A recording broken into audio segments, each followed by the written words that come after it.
What's up, tricksters and tricksetas, and welcome to another Tier 3 sub VOD review presented by your favorite raiding coach, Charlatano Papito. Today, we have another Jett enjoyer playing on Corrode in the Diamond Ascendant lobby. We're gonna say this is Ascendant 1 VOD review, because this guy is a peak Ascendant 1 player, and we already did 1 or 2 VOD reviews for June, back in the days. So we're not gonna go too in depth when it comes to this VOD review. You know, we're gonna just focus on his mistakes on Jett, mistakes on Corrode, and what he can do better on Corrode with Jett. And I think this is the first Jett Corrode review that we're doing. So we're not gonna focus on Tracker too much and those points. He already has some kind of a training that he's doing, and we're in a consistent comunicazione. So let's see what he said here. I've died stupid deaths going for guns these games.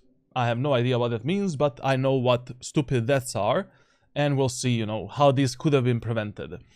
I'm having a hard time making decisions in a split second. That's because you're still not a fully developed player. You know, you need to play a lot more, because I took a sneak peek into his tracker, you know, because earlier, and there's so many things you can still develop. You know, as a player, like you didn't play that much of a Valorant in the previous like months and years, and it's normal that your decision making is not fast enough. Like, the only way to get better at that is to learn more, self-analyze yourself as much as you can, and play shit tons of ranked, so you experience different scenarios and you try different decision making. I don't really have a plan for every situation. This kind of goes hand in hand.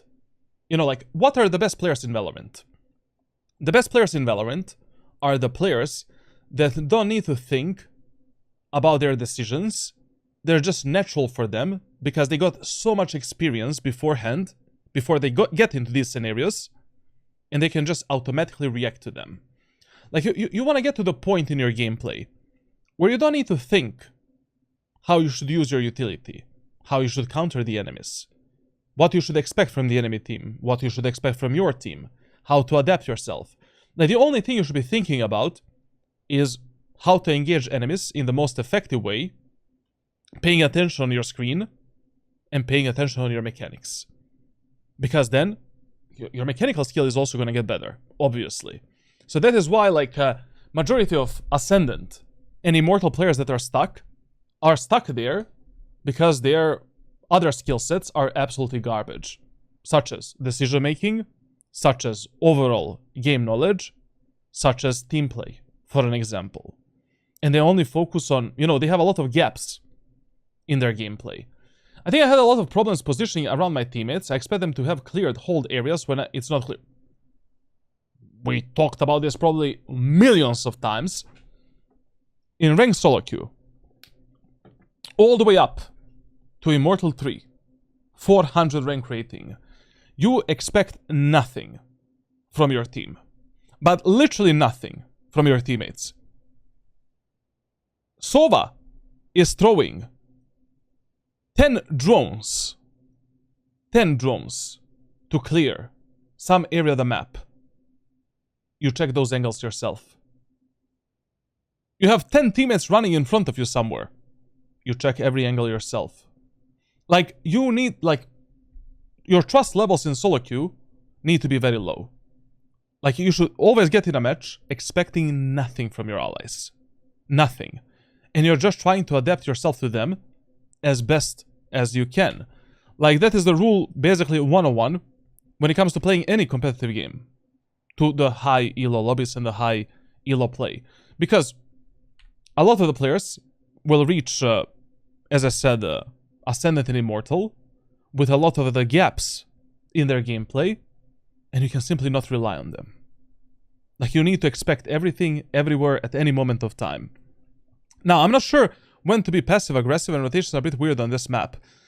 Yeah, let's talk about the Corrode rotations on the defender side.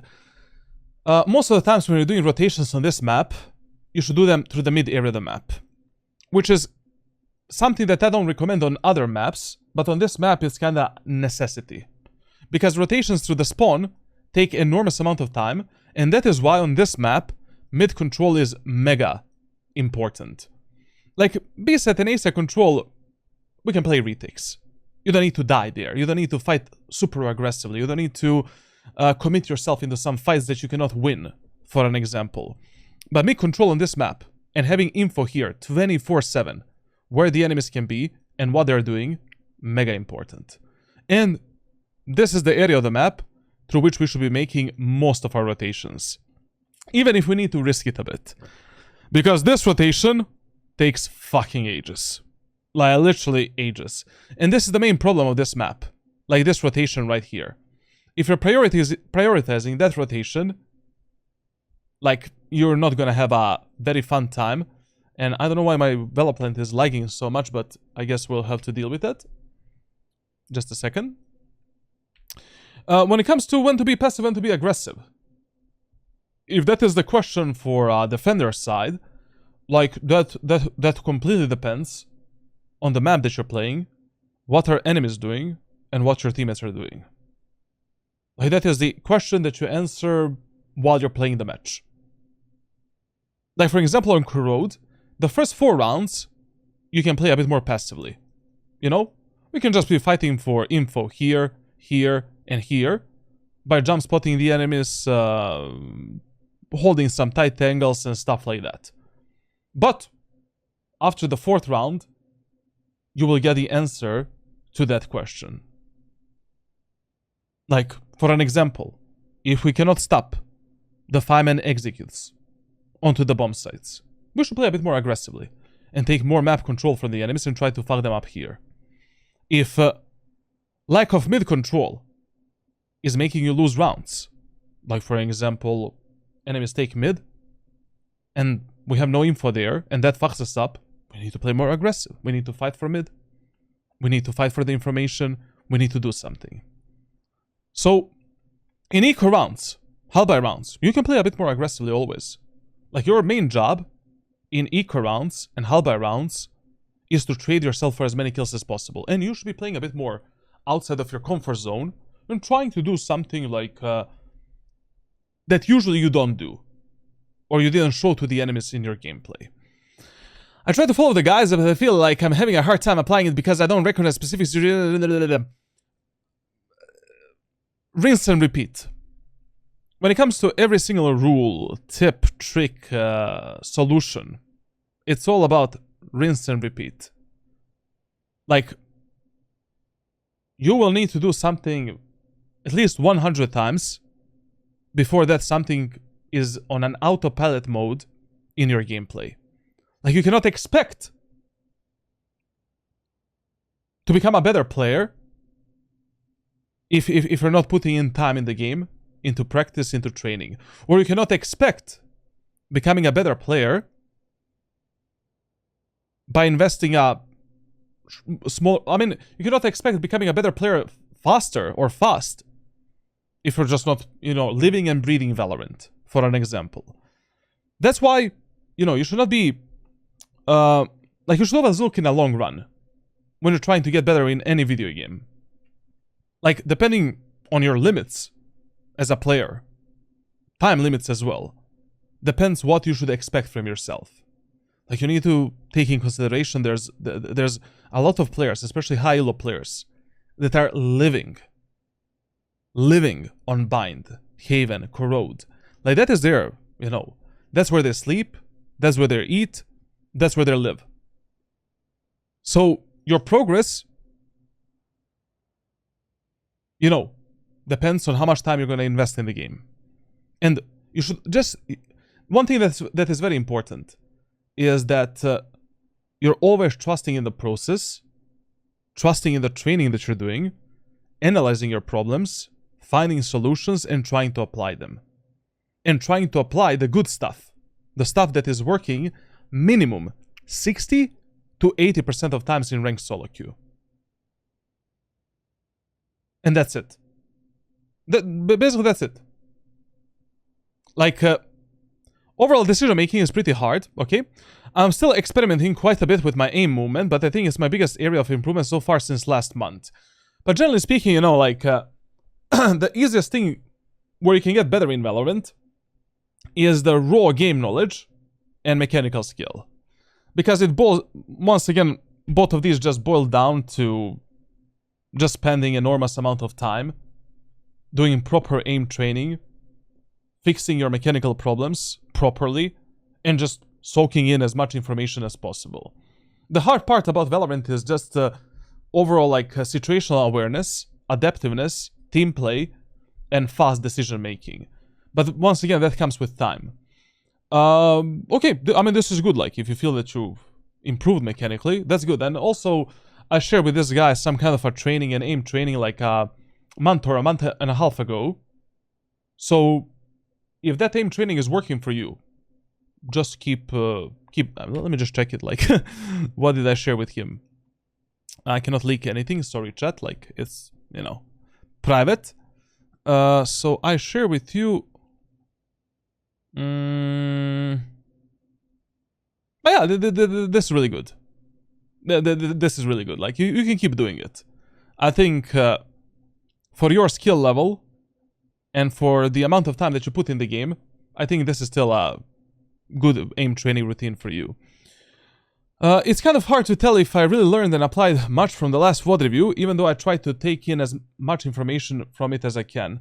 Probably not, because I saw on the tracker that you didn't play that much of Valorant in general, and you didn't invest that much time in the game, but just trust the process, step by step, you know. For example, this guy only has like around 50 hours. Yeah, 50 hours to play every act. Like, you cannot expect to have some kind of a fast improvement, but considering your performance in the Act 4, your performance in Act 5 was actually much better. Like, much better. This is the player that I coached a long time ago. Like, from our first coaching, he got Ascendant, Ascendant 2, and then he stopped playing the game because of life, you know? And he came back last act, and we did one VOD review for him, and now he's, you know, once again on the right path. As I said, like, considering how much time you played Valorant in the last, like, 2 months, just keep doing what I told you to do, and we're gonna see Ascendant really soon again. Even maybe Immortal 1 in the next act. Because, you know, 43 hours is kinda nothing when you know, when it comes to players' improvement. As an update, I also just hit Diamond 2, ranking up quickly. I'm not sure why I'm suddenly playing better. I don't really feel like I'm making better decisions. Maybe just shooting better. But we do a lot of clip reviews. You know? For you. You have a good training, like, I mean, if you're doing that training, it should be normal. It should be normal that you're getting better faster, like, obviously. So yeah. That's gonna be it when it comes to the descent tracker. Like, basically, you know, you're on a good path, right path. Like, the only thing that stands out is that your KSTs can still be better. You know, your overall team play can be much, much better still. But everything else is 10 times better than in the previous act when we did your, like, review. And as I said, like, you know, we did our original coaching on Jett, and you played Jett really well. So I have no idea why this act you were like, let's play Omen, let's play Chamber. Why? If you're already dominating on Jett, let's just stick to what's working with you. The only issue that I have here is the KST. Like, I don't know. Like, you're dying alone. Basically, with these stats, you should have at least like 55% win rate in Diamond 2. Like, already right now, you should be Ascendant 1. And that's the only problem I have here. And the main problem is your overall team play and you dying alone for no reason in some of the rounds. Like, when you see this type of a tracker, you can already immediately tell that the player is dying every single match on average 2 or 3 times when he should not be dead. Minimum 2 or 3 times. He takes some kind of a stupid fight, maybe a solo fight, maybe a fight without any advantage, and he just loses that round for his team. Or he dies and then his teammates lose the round, which usually happens. Consistency is also really nice, in my opinion. Like, in a lot of the games, you're quite positive. Of course, you have some off days, but overall consistency is much better than in the previous act. And why is that so? The guy is only playing Jett. Fuck it. You know, in ranked solo queue, when you see that something is working for you, just spam it. Jett, one of the most versatile agents in the game. You can play her on any map, in any team composition. If you're already God tier player on that agent, you feel comfortable on it, insta-lock carry, you're the solo carry in every match anyways. No matter what you're playing. Like, there's no team in ranked solo queue. Now, weapon versatility, okay, loadouts are better than in the previous act, much better, actually. Versatility is still not there. You know, I would like to see more different weapons from you, especially Stinger. I mean, like, when you're playing Jett, like, Stinger and Marshall are like a cheat code for you to get the operator fast on some of the maps. If you manage your economy properly, obviously. But overall, good. I mean, things are working out as we expected in September. Actually, we did a VOD review in August when I went on to my vacation. Okay, as I said, I'm not gonna bother you guys too much with the tracker and everything. Like, we're gonna jump into the game immediately and into the Corrode. Corrode, defender side, right, or attacker side. So you get in a match on any map in Valorant. First thing you're asking yourself, what are the fundamental rules I should be using on this map to have the highest chances of winning my rounds in games, at least early rounds, before we can read the enemies. So, Corrode on the attacker side. B site, default site, number 1 priority. A site, number 2. Mid, number 3. In the first 4 to 6 rounds, we want to primarily do 5-man executes on B and A with our team. Pick up the spike, yell at your teammates, tell them where to go based on your team composition, enemy team composition, and based on the map that you're playing. If they don't listen, adapt to them. Now, on Corrode, if enemies have 0 hardcore sentinels, Cypher, Killjoy, Vice, that type of shit, 3 times in a row, 5-man execute onto B site, and in the 4th round, we change the playstyle. Fake B go A, fake A go B, maybe just do a 5-man push on A, who knows, like, we'll see. How the first round, you know, if the first 3 rounds go very well, you don't need to do any type of fake, essentially. Now, once you test the 5-man executes onto A site and B site, then you're asking yourself, do we need to do something more? You know, are we taking the bomb site for free? Is enemy's defense actually good? What type of utility enemies are placing and what they're doing? If the 5-man executes are not working, already in the 5th or 6th round, we need to start doing something with the mid area of the map. Taking the mid control, applying the pressure there, maybe doing A splits, maybe doing B splits.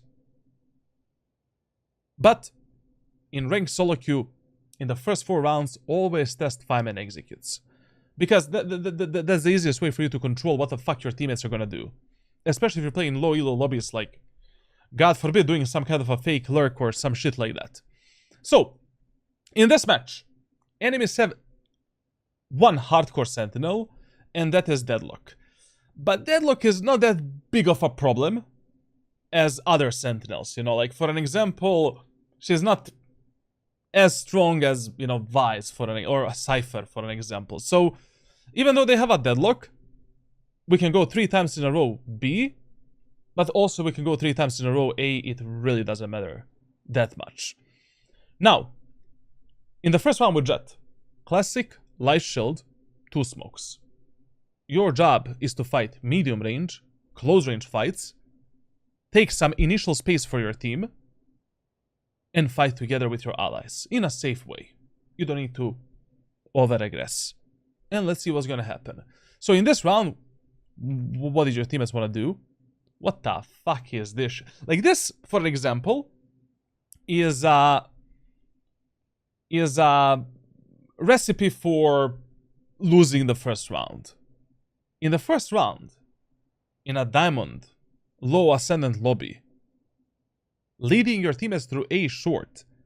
Maybe doing some A split. God help us. Literally God help us. Because we have no idea how well our teammates are going to clear some of these angles. How well they're going to path with us. And what the fuck they're going to do. But even if you're going mid in the first round, get a classic pistol and light shield. Once again, we should be mainly fighting medium range and close range fights. You have a dash ability, you have 2 smokes. If one of your teammates dies with a ghost, even better. You pick up the ghost, you're a juggernaut in that round. Now, the plan is probably to go do a split through A short. We need to tell our Clove brother, sister, I don't know what the fuck is the Clove. Do the smoke at the bottom mid. Second smoke we can maybe do for the elbow. And we just do a split through A short and A main. During the A splits in the first round, 4 players should go through mid with a spike. And only 1 player should go through the A main area of the map, lurking there and trying to pick the right timing to connect with us through the A main area of the map. And usually this player should be some kind of a trash can agent such as Cypher, for an example. Yeah, I'm going mid. I can go A.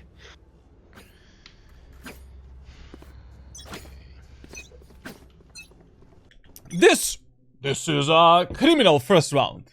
Like, literally criminal. 2-2 push while your raise is AFK. Let's just wait for the raise to come back. Fuck it. Even if you waste the first 40 seconds of... Let's wait a bit. We can just hold the push through the A main area of the map, through the mid, reset the round completely, and then do something.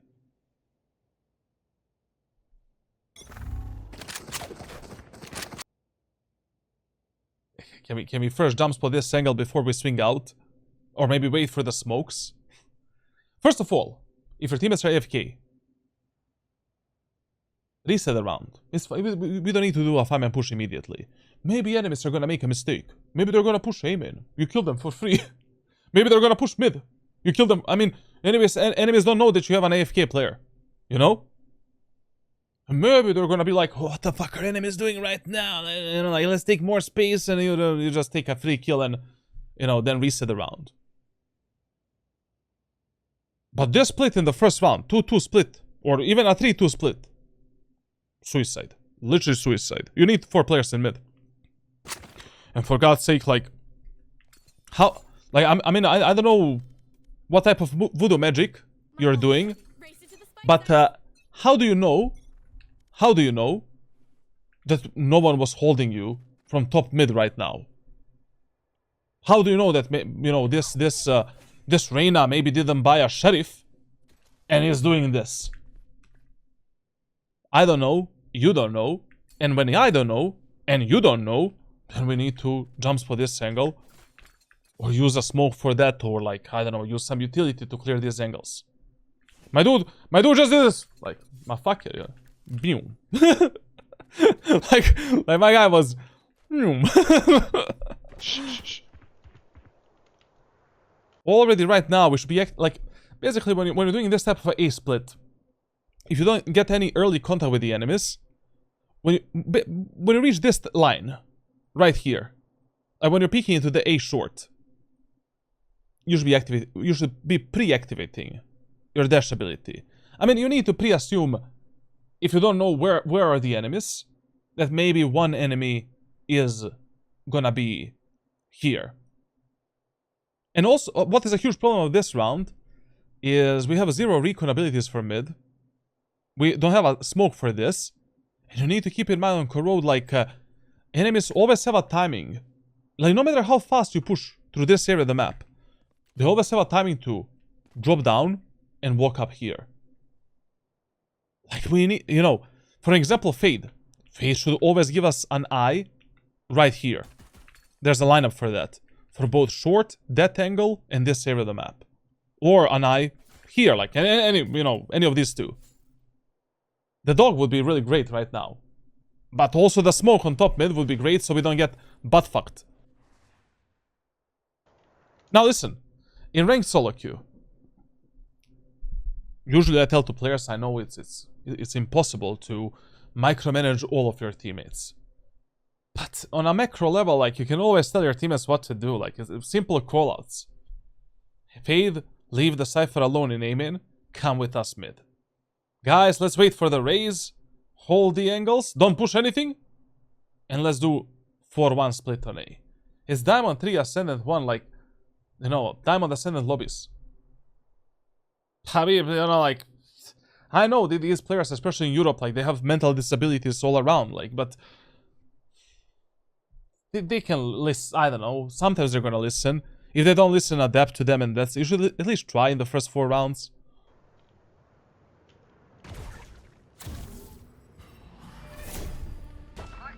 And that's another reason why I would have went onto the B side. Like, I've noticed in the lobbies below Immortal 1, a lot of the Deadlock players are starting on the A side primarily. And I have no fucking idea why. I don't know what is the reason behind it. But I have in my notes that around 60-70% of the times, they'll play A in these early rounds. I don't know why.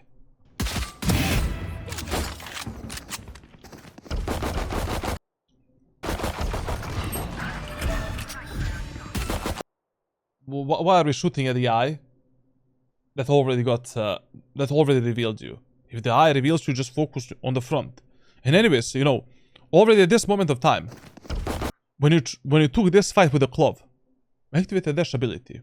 With the Jett, whenever there's like a 5% of chance for you to take a fight with an enemy, activate that dash ability.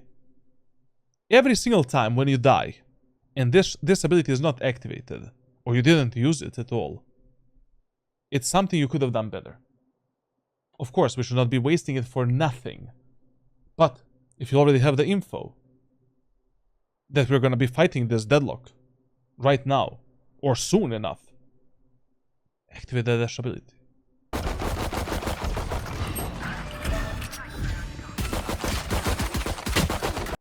And for example, like, this is a mistake a lot of players make. Like, if Fade already activated the eye already revealed you, don't shoot it. Like, focus on the fight that you're gonna get right now.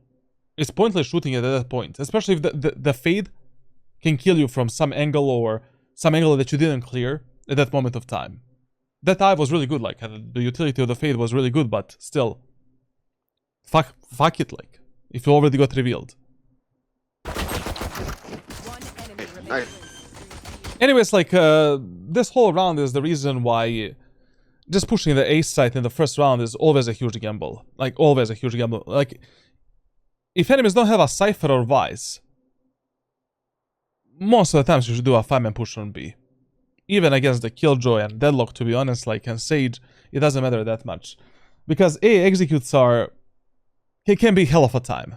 Like, your teammates need to be aware of a lot of peaks, a lot of angles, a lot of different setups and shit like that. You cannot control every fight that is gonna happen in A main, A short, elbow, and stuff like that. Okay. The first round is over. First thing we ask ourselves is, what did we see from the enemy team in that first round? So, Deadlock played A site. Fade played A site. Omen played A site as well. Then, Reyna probably did some kind of a rotation. Fast rotation from top mid. We don't know about her whereabouts in this round, but we can pre-assume she was maybe top mid. And she just did a fast rotation, or she started somewhere close there. And the Vele was actually the solo player on the B side. With that information in mind, the next round, we can do a 5-man push onto B. But you're not going to make a mistake even if you do a 5-man push on A. Just in the rounds where the enemies are playing Eco, Halbai, or Bonus on a defender side of Corrode, fuck this area of the map. You absolutely don't need it. Clear the angles, 5-man push B, 5-man push A. And when you're pushing A side, you don't even need this area of the map against the close range end. Or, I mean, you have two options in this type of rounds. Like when enemies are Eco and Halbai.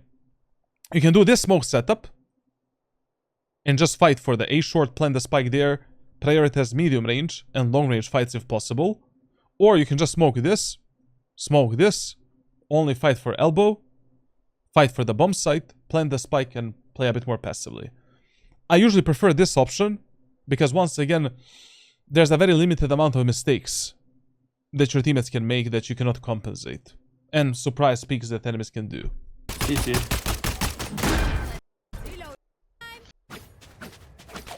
On Corrode, in this second anti-eco round with Jett, you should get a Stinger and Heavy Shield. I don't see a reason to go for a Bulldog. Like, you can always force some kind of a medium range, close range fight with Jett. Like, I think Bulldog is a bit of waste of credits and waste of money for the 4th and 5th round. But, obviously, Bulldog is probably the most optimal anti-eco weapon that you can play in this game on any map. So, it's not really a mistake. It's like, whatever.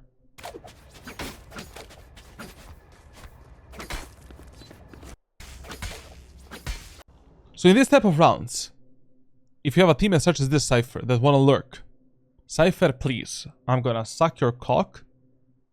Do a 5-man push on B with us. Thank you very much. If he doesn't accept the offer, fuck it, do a 4-man push.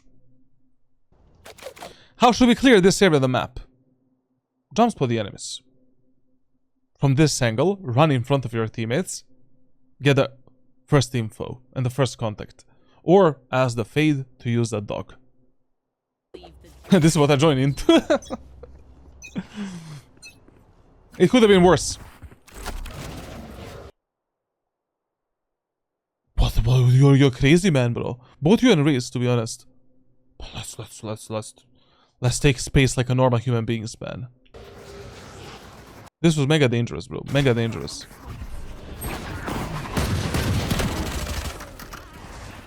Okay. Okay. Execute was fine, you know? Considering how fast your raise was going in.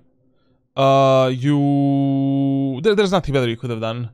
Like, to be honest, maybe you could have activated dash ability a bit faster. You know, already here, you should have a dash ability activated. Because you know you're gonna be taking the fights. You know that we're gonna be going in. So, we're definitely gonna use that dash ability. Just when you're like playing these anti-eco rounds, you don't want to overextend this much into the enemy lines alone. Like, it's much better if you do this execute, for an example. Just a moment. These two executes. So, if you do this, and then just force this type of a fight, because you have a Bulldog, enemies have like nothing. I mean, enemies have Sheriffs, Shorties, Buckies and shit like that. Or, you know, doing something like this, like using the smoke, getting in a smoke, clearing this, dropping down, and then from this position you're scaling into the site, clearing this angle, taking this fight, and then fighting enemies at the backside. This type of routing that you took here, like basically getting, you know, close to the elbow.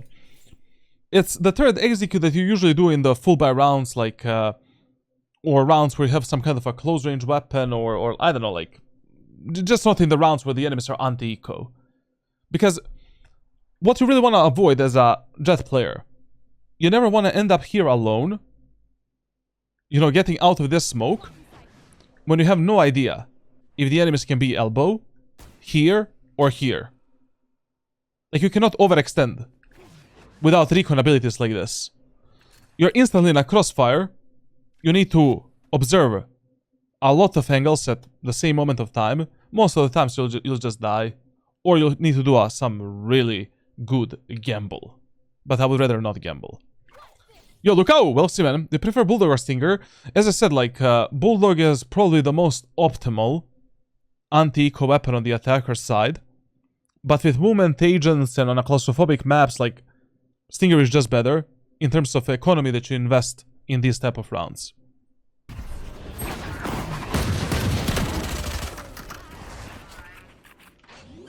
Anyways, like, you know, one of the main pathings that you prioritize on this map is getting, instead of this corner, scaling up towards this corner, clearing the elbow, clearing the backside, and then deciding what to do next. So with the Jett, for an example, what you can also do a lot of the times, you don't need to waste your dash ability to go into the site. You can cross the angles like this, and from this position, engage the enemies, while you still have a dash ability to go for various different peaks, and to maybe even go, you know, later into this corner if you need to. Like, this is the main position where you kind of fight, where it's okay if you get stuck a bit. Prioritizing this type of a fight, and then scaling up with your teammates to clear both elbow and the backside. Now, pushing elbow. Someone in the nose says, like, pushing elbow is big. No. Actually, pushing elbow is a big yes on Corrode. Teams that take elbow control win 20 to 30% or even more post plants, rather than teams that don't fight for this area of the map. Once you take tower, elbow, and the site, God forbid, you have some trip for the back, enemies are fucked. Like, you have all of the info that you need, and it's so much easier to play the refray game. Like, almost 90% of times, when you execute a B set of Corrode, you want to instantly fight for the CT, fight for the elbow, and fight for the tower. And then we can create some kind of a crossfire setup here, and that's it. Because not only that it is very easy to fight in this choke point, and in the B main, but also enemies will have to waste enormous amount of utility just to get out here. And then we can slowly fall back into the site. Maybe enemies are not going to have a single flash recon or shit like that. Postplan is much easier. So the only problem is, like, you know, this is an anti-eco round, and doing this push alone without the dash ability, you know, you should tell, for example, what you should call out when you're playing Jett to your secondary duelist. If you already have a secondary duelist such as Raze, fight with me for the elbow. Don't go site. Let's fight elbow. Let's clear the site, take the elbow, take the tower. The round is over most of the time. And of course, like, if you're gonna be taking, you know, the elbow and tower control, spike should be planted open. Maybe in this corner, which is okay. Maybe like here, maybe here. Like, it should just be visible from tower, elbow, and the B mid as well. What about bind, stinger or shotgun, or even marsh save for op? On a defender side on bind, if you win the first round, stinger, heavy shield, no utility, or one smoke, and you'll have money for the op in the fourth round. You can go with a marshal, you can go with the outlaw if you just want to make sure that you win the second round, and you have high chances of winning the third round. You can go for the judge on a defender side. It's really up to you, and then if you want to save money for the op. Please, no matter what, you know, let's check every angle that you're approaching, if the enemies can be there and maybe will be there. So what I mean by that, check this box. Like, generally speaking, in Valorant, like, you never know what type of fucked up setup, you know, the solo queue players are gonna have, and you need to be ready for everything and anything. Like, just check this box. It is like 1 millisecond, and then focus yourself on the spawn. Now, one thing, if you're fighting for elbow alone, once you already take this position, if you don't have a dash ability, like, that, it's fine. This is good enough.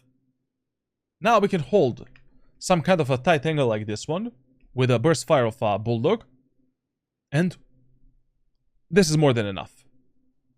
Like, in a 4v4 anti-eco, you just want to make sure that you prioritize refrag potential and play with your allies. You have better guns. You have higher chance of winning this round if you just fight together. You are the one that has automatic weapons. Easier fights. We can take this info, try to delete one enemy, and then fall back and play with your teammates on a raw refrag potential. Maybe in this example, also a good idea would be to fight with this race. You know, generally in anti-eco rounds, you just prioritize refrag potential and fighting with your allies, because literally nothing else kinda matters.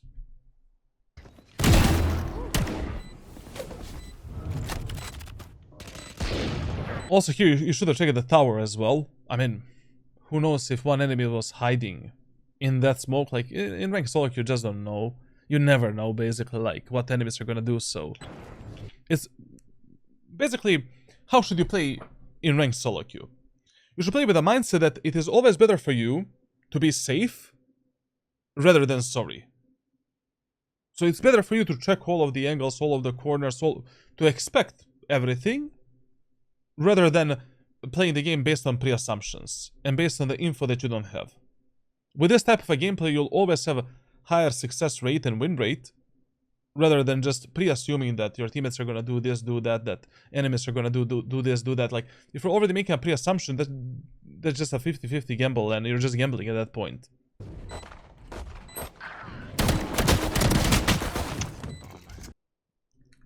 For an example, this was horrible. You know, like, and the angle that you have peaked right now. You're 4v2 in an anti-eco round.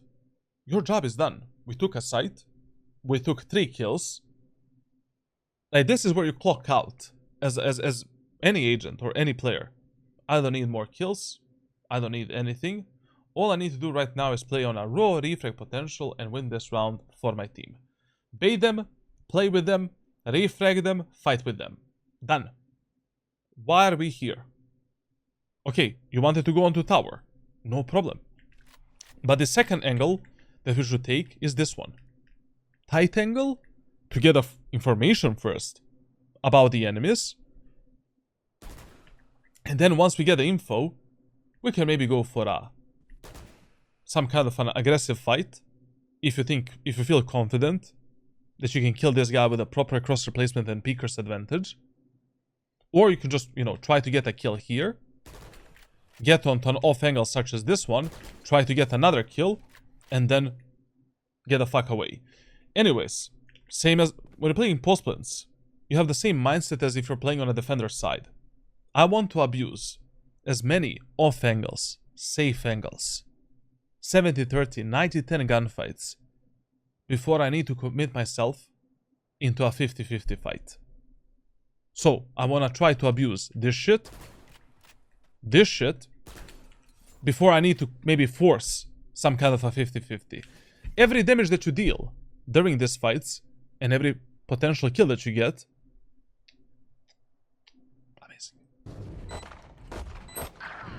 But here, dropping down and forcing this 50-50,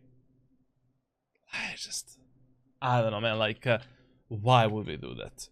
Like, this is playing Valorant based on ego, and not playing Valorant based on being smart, essentially. Like, that's another problem in ranked solo queue. Like, ego, you know, like, and wanting those skill likes, and trying to do more than what you should actually do. You don't need to do that much to win the rounds. In ranked solo queue, it is always better to be effective rather than trying to be some kind of a hyper carry. Efficiency is everything in the fights that you take, how you take the fights, how you hold the angles, how you fight the enemies, which fights you pick. Kills don't matter. You can win a match with 10 kills, you can lose a match with 40 kills. The only thing that matters is that rounds that we win and the games that we win. Done. Thankfully, we won this round, but what's another problem with this round? We lost the fucking anti-eco weapon. Basically, your goal in the Sorry, too much coaching. Your goal in the second anti-eco round is not only to win that round. Your goal is to win it with the least amount of casualties possible. So, what you want to achieve is that preferably nobody dies in your team. you know? And we save those bulldogs, specters, stingers, sheriffs, I don't know, vandals, whatever the fuck you bought, like, in the third round. And then you have the highest chances of winning that third round. That's why, especially in the earlier days, I had such a high conversion of the third round as well. Like, there's no reason to die in this type of a round. Now, you know, because we're playing a bonus round, you'll have to buy maybe a sheriff, maybe a stinger with a fucking light shield, you know? We cannot force this round. And you have significantly lower chances of winning it than if you played it with a bulldog. I'm not gonna go about this, bro. Like, I mean, on Corrode, on the attacker side, I don't really see a reason to like save the money for the operator. I think it's kind of dumb, in my opinion. Unless you really see an opportunity to fuck up the enemies. So in this round, I don't know why we are saving so much money. You know, like we should be investing more credits in this bonus round. You don't play Ghost in this round. You play a sheriff. You can play maybe a marshal. You can play a stinger, Bucky. You know, Shorty even is better than fucking Ghost. With Ghost, you're really gambling a lot, especially with the light shield. Let me see how much money he has here. So he has all of the abilities, which is really good. In this round, okay, we can go for 2 smokes. And we can go for a light shield and stinger. Or light shield and sheriff. Or light shield and Bucky. Why are we playing light shield and Ghost?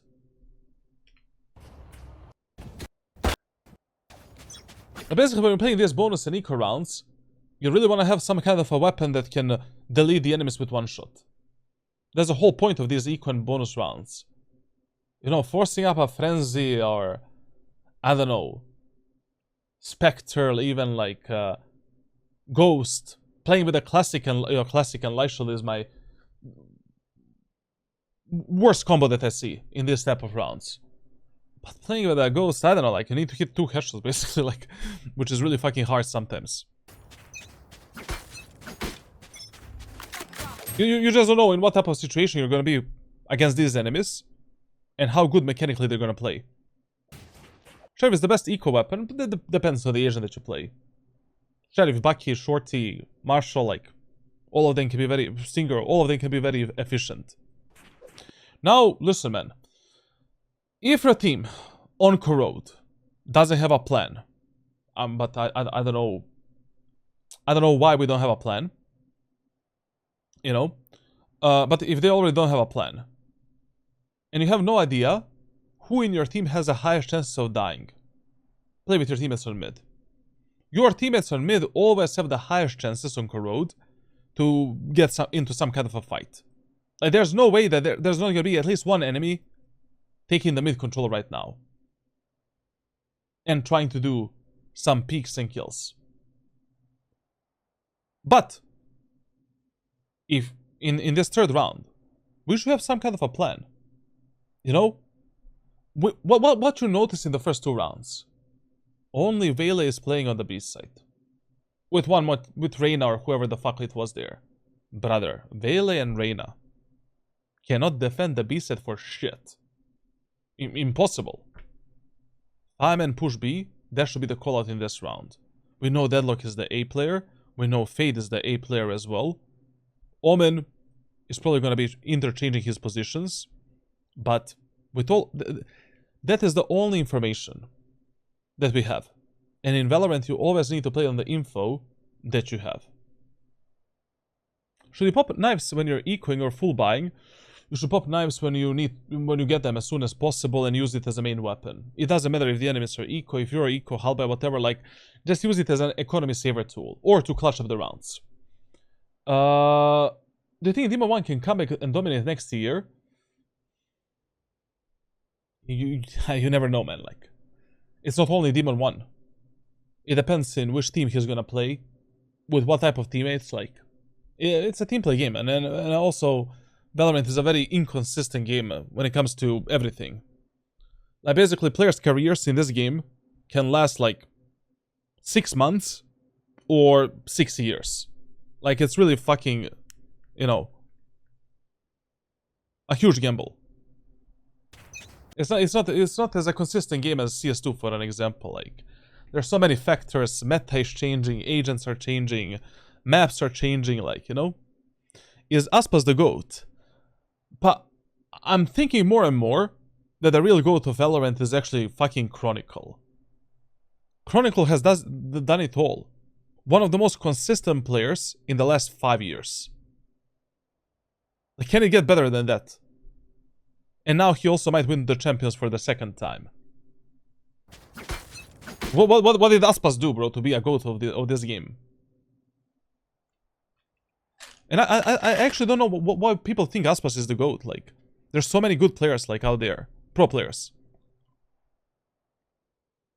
Chronicle is fucking demon, bro. Like, the last 5 years, you see that guy, like, he maybe has an off game once in a blue moon. What about Nats? Nats still didn't do as much as Chronicle did, for an example. That's the only reason why I, you know, Nats is also, I mean, GOATed player. Same as Boaster, for an example. But Boaster is not in a position where he can be a GOAT of the... I mean, he's not a, you know, very consistent player or a flashy player like, yeah. Those type of players, like, he's a GOAT IGL. He's maybe the best IGL in Valorant, in my opinion. I think Canzera will become insane in Tier 1. We'll have to wait and see. But he has a huge potential and huge talent. Aspas carries whatever team he's on. Mechanically, I guess that's why. I mean, mechanics in Valorant don't matter that much, like, on a professional level, in my opinion. Because everyone is crazy. Literally everyone. Even fucking Boaster became pretty good mechanically. I mean, well, not on the level of Aspas, of course. Like, for example, Joe Gemo. How do you say his name? He is one of the most versatile players in the game. He does it all. I will put him over Aspas in some fields. You know? We'll take Demon 1. I don't know if anyone will take Demon 1. I don't know. There's a lot of players sitting on a lot of good players sitting on the bench in Challengers, Ascension, a lot of young kids that are proving themselves. And Demon 1 careers has been going, like, downwards since he won the champions. We'll see. I think the best gamble for Demon 1 is to go somewhere else.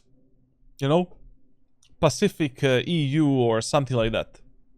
I don't think Honene he can find a place right now.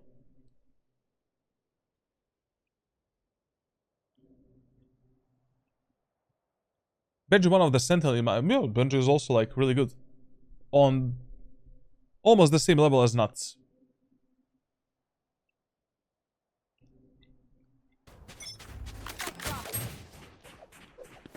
Valorant 1v1 rank will show for it. I would actually love to have some kind of a 1v1 or 2v2 or 3v3 rank mode for Valorant. I think that would be fun. You know how in CSGO, CS2, you have Wingman mode, where you play 2v2. I would actually play that shit, to be honest. That can be mega fun to play. Actually, that would be amazing in Valorant. That would be goated with abilities. Maybe 3v3 with smaller maps. Shorter games. You need only 2 friends to play with. Good idea that you play with your Clove. Just when you're playing with your teammates on mid, always start on the right side, don't start on the left side. Because most of the times your teammates from the right side will get some early contact with the enemies on top mid.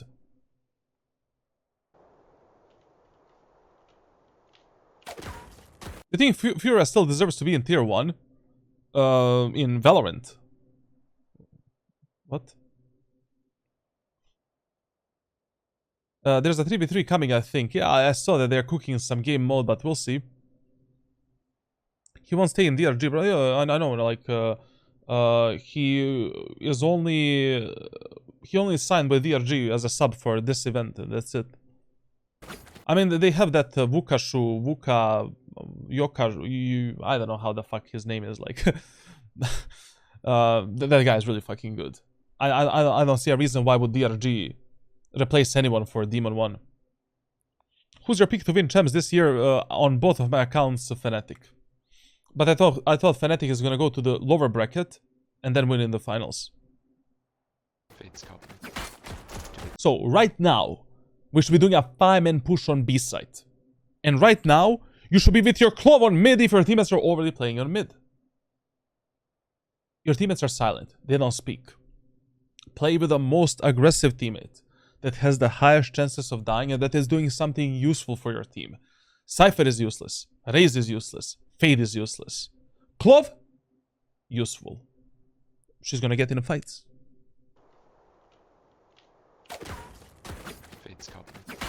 Why are you running? Why are you running? To be honest, like, taking these fights right now is just a suicide. You know, you should tell your controller to smoke off this shit so we can take more space, scale up a bit, take the A short, and then we can actually fight these fights. But on this range, taking a fight with a Ghost against a Vandal, I don't know. I mean, hopefully we're going to activate dash ability. Yeah. What here? You took a grenade there? Kayak Popov versus PRX, that's crazy. Brother, I will never forget Kayak thinking that's a Yoru clone on Lotus. He's also going sideways. Like, that was the funniest shit ever. But maybe he looked at the minimap or something like that. It's a pro game, you know.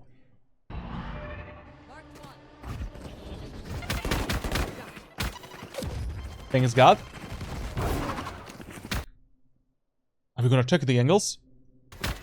The guy can be there. Right side as well.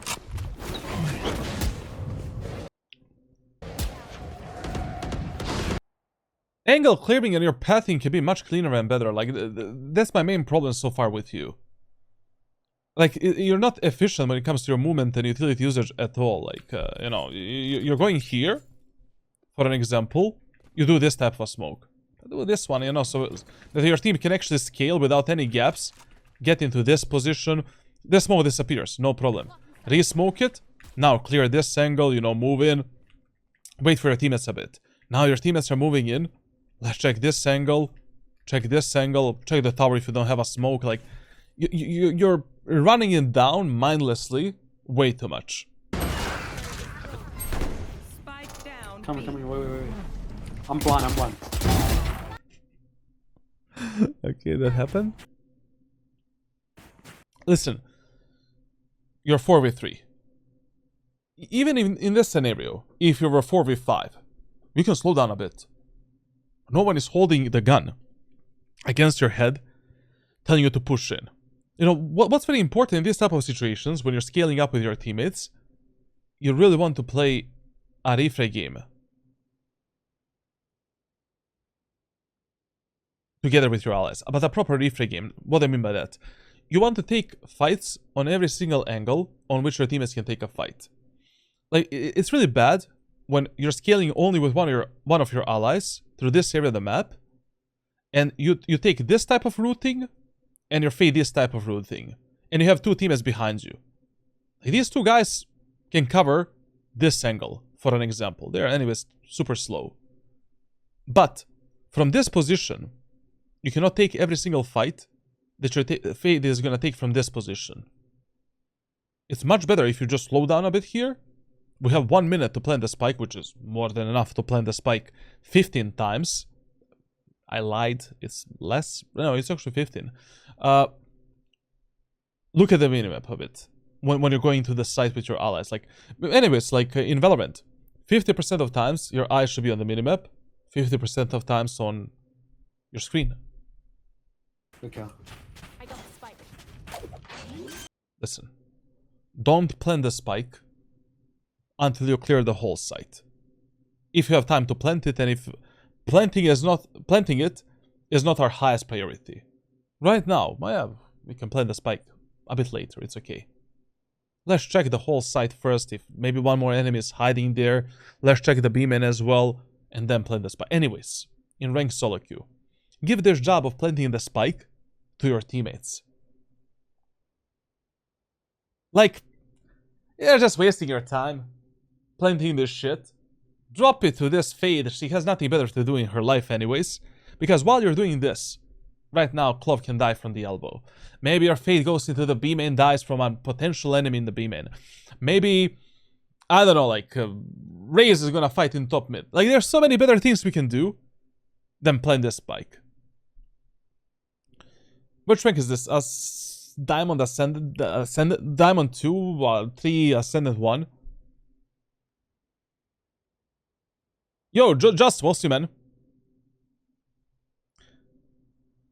That was weird. Even something, don't see him. Yeah, like, the funny thing is, like, something was like, brother. Did Raze just do a boombot? You know? did I just hear the Raze on the right side? He was also surprised, bro. But that's one in a million moments, like. But I'm really glad I actually watched it. You see, all of this could have went really bad for you. Raze could have died alone. Clove could have died from the waylay. Like, have the gun in your hands. Fight with your teammates. Give their job of planting the spike in the hand of your allies. To be honest, like, the main thing we should deduct from these 3 rounds is that enemy's defense is horrible. And when enemy's defense is horrible, just do 5-man executes A and B. There's no reason to touch the mid area of the map. How do we know this? What happened? Maybe we got the info? Okay. Yeah. Cypher! Cypher, come with us. It's okay, brother. We need a trip for the flank. We need your camera to scout. I mean, I don't know why, like, Cypher is maybe the best sentinel for the 5-man executes. 2 smokes. Camera for the information. Brother, like, you don't need to lurk and flank every fucking round because you're mega predictable. There's a moment in time for everything in your gameplay. First 4 to 6 rounds is not it. You told your Cypher brother, like, you know, put the chip behind us, come with us. It doesn't matter what he do. It doesn't matter what type of camera he does. It doesn't matter, like, literally, I just want him to be with you. Like, as I said, I don't want you to be IGL. I don't want you to lead everyone in your team. But when your teammates are making these micro mistakes when it comes to positioning, pushing, small utility usage, correct them. Tell them what to do. Enemies are shit.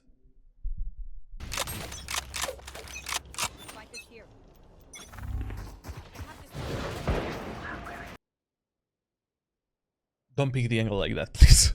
Wait for the dog. You have a fade, you know, it's okay. Jump spot some angles, like it's free, literally free. I'm not charging anything for it, and probably Valorant isn't. Maybe in the future, like they're gonna charge us for every jump spot we do. Like, go here, like do this, like pull the gun out, then the fade dog is gonna meow, you know. Then you come here, jump spot this angle. Maybe the guy is holding, you know, Vayley is holding with a refractability. This shit. You come to this angle first, no problem. Jump spot, second jump spot, like. Your teammates are swinging out. Dash ability ready. Let's go for the execute. We can try to get down here. And from this position scale up. I don't know, like, we can try to go for the default execute. You know, come back, kill this guy, kill that guy. Use a second smoke, drop down, like, take the backside, take this side control, take the elbow, clear the backside. With a Raze. Tell the Raze to double satchel into your smoke. Like, we can try to kill an enemy that is in the elbow together, take the elbow control, check that shit, like, you're just swinging out. Zero fucks given, bro, like. I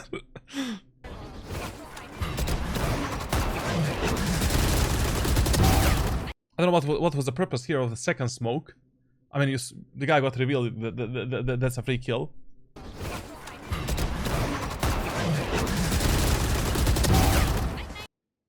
Okay. This solo push that he did right now is actually good. Only because of timing. I mean, there's no way that enemies are right now in the spawn. Like, I mean, there is a way if enemies start at top mid. But most of the players, when they start top mid, they're gonna just get stuck in the B-link. And they'll go for a fast rotation and fast support on the B side. So this is really good. Just I really hope we don't overextend here more than we should. To be honest, like, what I would do right now, because I'm 90% confident that enemies cannot be here, we can just get this off angle. Fuck it. Like, there's just no way. Literally no way that enemies are that close to the spawn. You see? We had timing for that. Obviously. I cannot complain about taking such an off angle, and you're gonna surprise this guy probably and take a kill. Just no reason to risk this phantom economy and stuff like that. But anyways, like, we're winning 3-0, so it's okay. We can farm some players.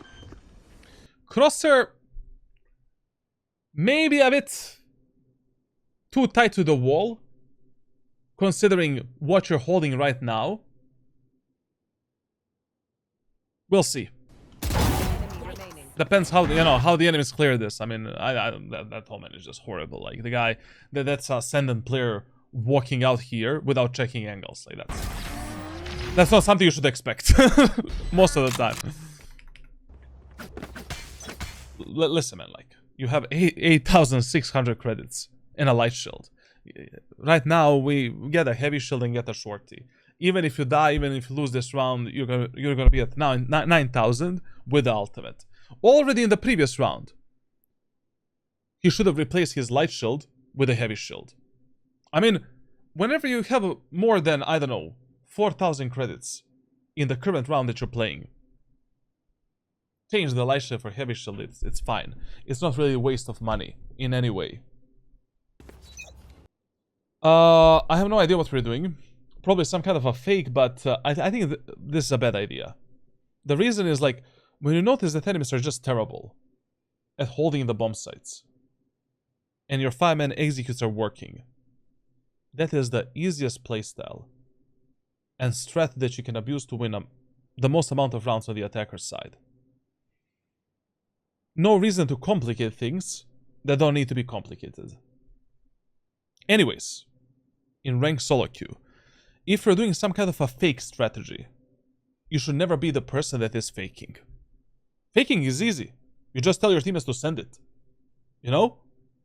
Send raise and send fade to do the fake. Or cipher and fade, which is even better. If the enemy see an initiator and a sentinel on the opposite part of the map, they're going to rotate fast. Plus, fade has an enormous amount of utility to sell the fake. But the main reason why you should not be the guy faking is because what happens with the spike and what type of timing your teammates pick on the opposite part of the map is far more important. When they decide to go through the A main area of the map, when they decide to scale up, how they're gonna push. What these guys do here doesn't matter at all. They just need to send it.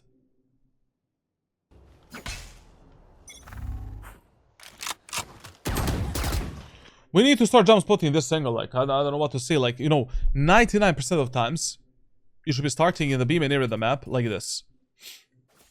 Close to the wall here, running here, jump spotting this, and then pulling the, you know, gun out and taking the fight with your teammates.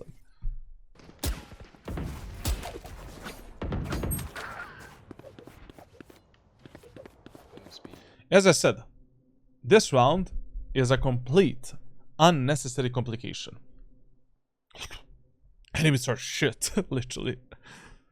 We also have a really good team comp, surprisingly, to do the 5-man executes. And brother. Plus, on top of that, we have Fade Ultimate. Fade Ultimate for the B push. GG, well played. Cool Tigers.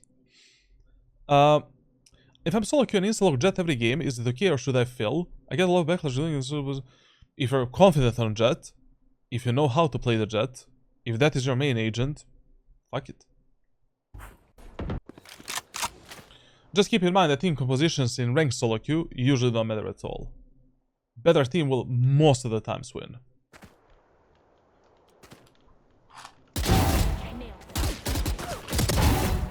Nice, Reyna. This is also the area of the map in the fight that you should have picked with the dash ability activated. I mean, this is that 5% of chance. Your Clove just died here.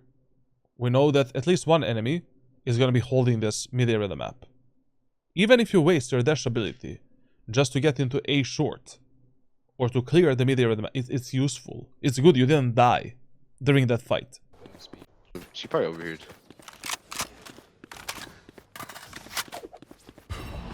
My bad.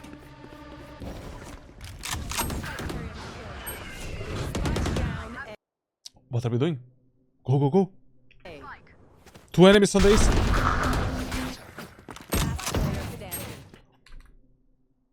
I don't know why you slow down here. Like, if your teammates are already so separated from you, you know that some enemies are on the bomb site. Speed up. You're playing Jett anyways. You have a dash ability, 2 smokes. Why are you scared to cross through this area of the map?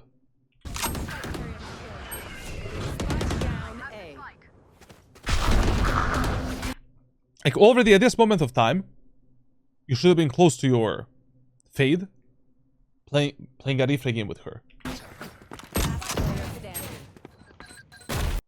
You know how we don't have a dash ability activated, bro? Now maybe there's 2 enemies on site. I don't care like how you pick this fight, how you died. Like, this is an easy clutch with a dash ability. And an easy reset as well. Okay, I mean, in this match, you already built a very strong economy.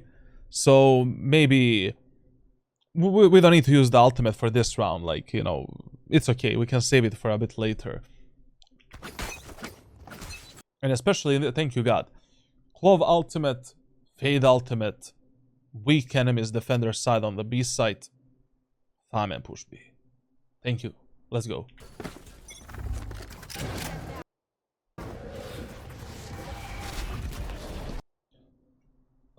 Tip numero uno in Valorant ranked solo. I mean, in Valorant in general.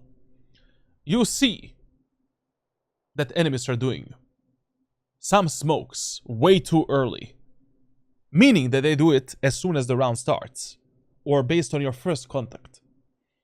Enemies are probably playing around those smokes, and you need to pre-assume that. Maybe inside of them with a shotgun, maybe around it in general, but we cannot just run through these smokes. Tip numero dos.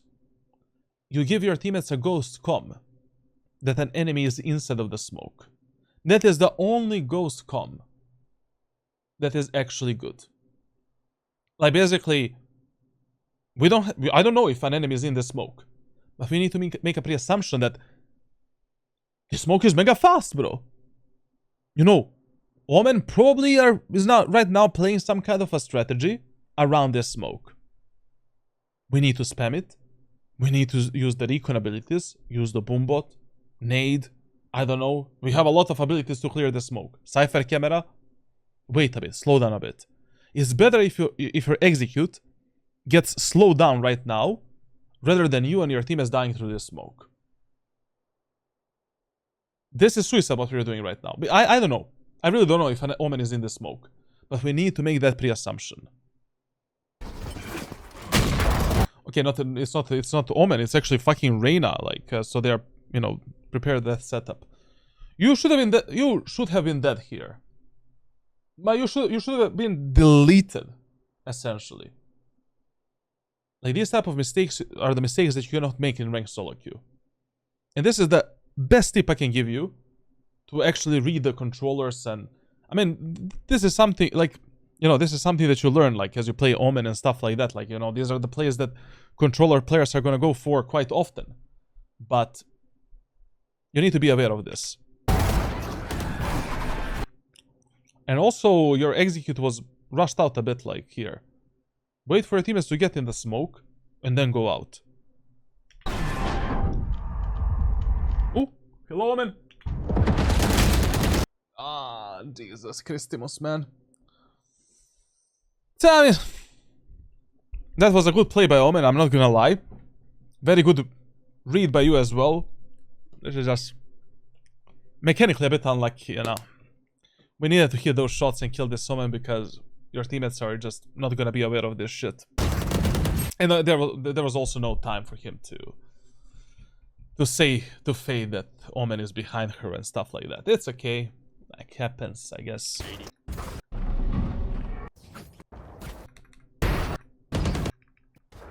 Now, this is also a really good round to talk about something. Should we change our playstyle right now? The answer is absolutely no. Your playstyle gets fucked, or gets stopped, or gets countered one time in ranked solo queue. You don't give up on it immediately. Try to do it at least one more time. What actually worked in the previous rounds. See if enemies actually adapt, because in this round, there's a huge chance that enemies are gonna think in this way. We just fucked the enemies push on B. We countered them. They're probably gonna go mid or A. And they will be more ready for the mid and A push than on B. I can guarantee with my life that right now on the B side there's maximum one player. That is probably jiggle picking the B main area of the map. And that 4 enemies are towards A set and mid. We should do a B main push again.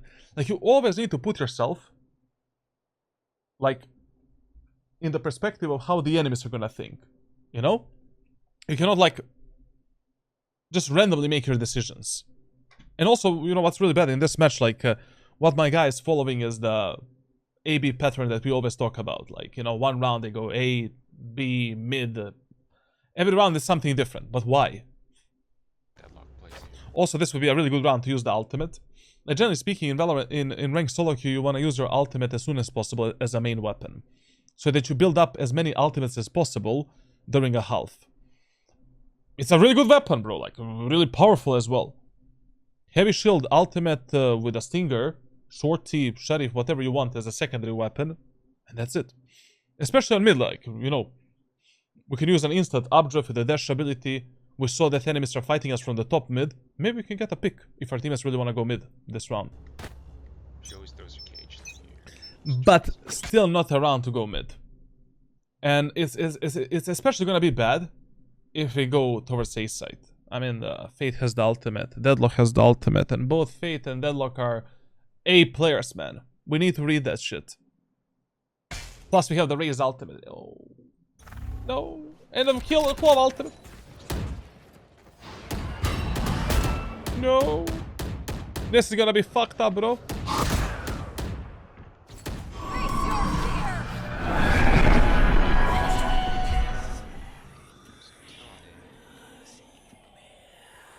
I would advise to you to be a bit lighter on your dash ability, even if you're wasting it at this moment of time. Like, it's always a bit better if you're light on this dash ability rather than saving it for some perfect moments of time. Over time, you'll learn, like, when it was actually useful and when it was just completely wasted. Yeah, it's 2 here too. One's elbow. Tell me, you know, when you're doing this type of a play, it's always 50-50 in ranked solo queue. Generally speaking, it's always better if you're playing with, you know, Cypher and Clove and taking space with them, especially as a Jett player. When you do this type of plays where you're waiting for some kind of a timing to flank the enemies, to surprise them and shit like that, these type of plays you should only do when Fireman executes are not working at all. Like, when team play is not possible, like when your teammates are super passive anyways, like, and or they're just super bad. One's mid-sight. Could be in front of you, actually. Cypher and Clove.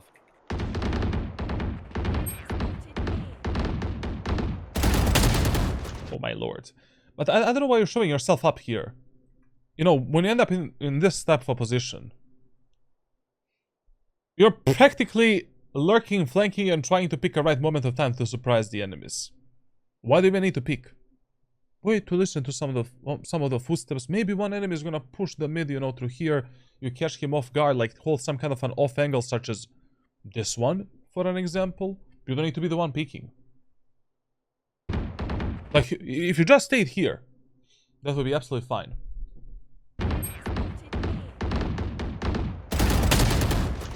But you're just gambling your, your crosshair up, down, like... I don't know what you were doing here. Anyways, beside that point, you should not be here anyways. You should be in A short, fighting that Reyna in the elbow, and taking the space for your team onto the A side. These type of solo plays you should only try to do maybe in eco rounds, halberd rounds, bonus rounds, or when in a huge numbers disadvantage, or when team play is just not possible in any way or capacity. Like your teammates are just absolutely dog shit. But in this match, they don't seem like they're dog shit. Like they seem like they're decent for this skill level.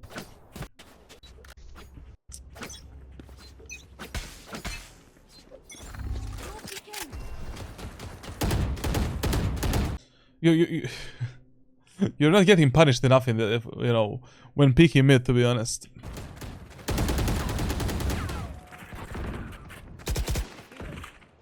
Also, keep in mind that, whatever, like I already explained, covered everything.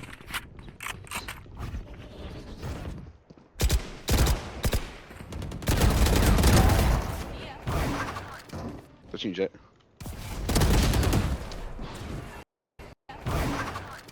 Touching Jett. The only thing I don't like in this round is, I mean, beside the point, on a macro level, we're playing really stupid. Like, you need to analyze a bit better, like, what's working for you, what's not working, why are you getting countered, why are you losing the rounds and stuff like that. Like, on a macro level, like, literally, it doesn't make any sense in this game to even touch the mid area of the map. And we should be primarily abusing the B set because B set is literally wide open. Now, in this round, when it comes to this gunfight, when you're playing this type of fights where, you're waiting for the enemies to swing you. Like, you don't want to be this static. Why are you crouching right now? Why are you, like, holding this angle? You should be moving left and right, trying to counter the enemy's peeker's advantage a bit, and fuck up the crosshair placement of this guy. You cannot be standing still. And with that crouch, you just fuck up your crosshair placement, like, completely.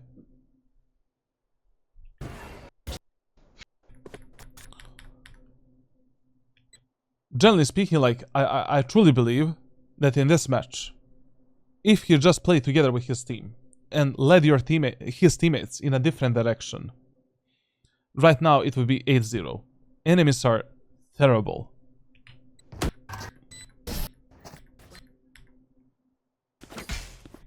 Speak more.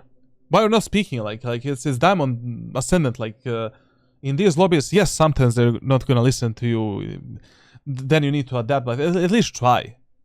Like, a lot of these players, they don't know what they're doing. They're just randomly doing stuff that they saw on the internet, like from some pro players, Radiant players. They think that stuff is gonna work in a Ascendant Diamond lobby. Like, also some of these players, they don't even play the Valorant anymore.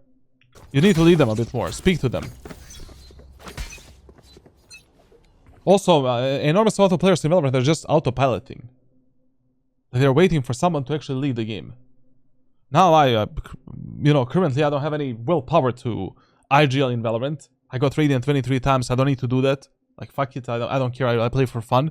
But if you want to get Radiant, like, we need to lead these idiots. And in some of the rounds, you were that idiot as well, like, idiot sandwich.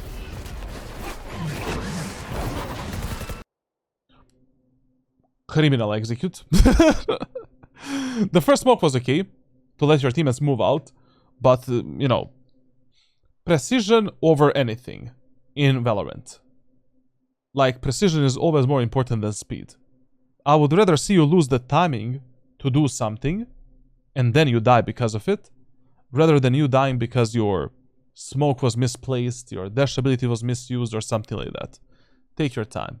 It's always better if you die because of timing and not because of utility usage. Like, I feel that during these B executes, you're going into the bomb site way too sooner than you should. like the gap between you and your teammates is a bit too big. But I mean, it's not big, it's just 1 second. If you just wait for 1 second, slow down a bit, focus on proper utility usage, and do a proper execute, everything is fine. We can actually play a refray game and be a useful teammate that is scouting the enemies and stuff like that. Also, like, okay, I mean, you see, when you do this type of flick left, flick right, and you reveal the enemies, you should definitely speak a bit more. I mean, I don't know if you recorded the comms in this VOD, but if you see the Omen on top of the boathouse, say what you saw, you know, while you're in the smoke. Open the mic. Hey guys, Omen is on top of the house. Backside, 2 guys backside, you know. I don't know. Some info would be good.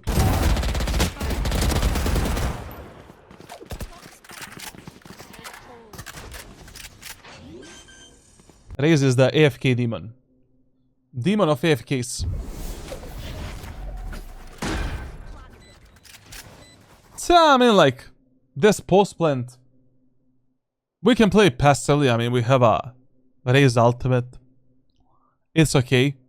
But once again, like, in every post plant on the B set of Corrode, it's a good idea taking elbow. You're never gonna make a mistake. What's up? What's up? What's up? This is, for example, the worst setup. Like, some team is playing site, some team is playing B main, and we have no map control. Anyways, like, you know, if your teammates are playing the B post plan from the site, you should always play from the middle of the site. Because that's the only way for you to play a refray game. If you have 1, 2, 3 teammates playing, I don't know, like, there, here, you should be here. Being ready to fight there, fight tower, fight onto the elbow. Like, you cannot play it from the main. Even if you have like 20 HP.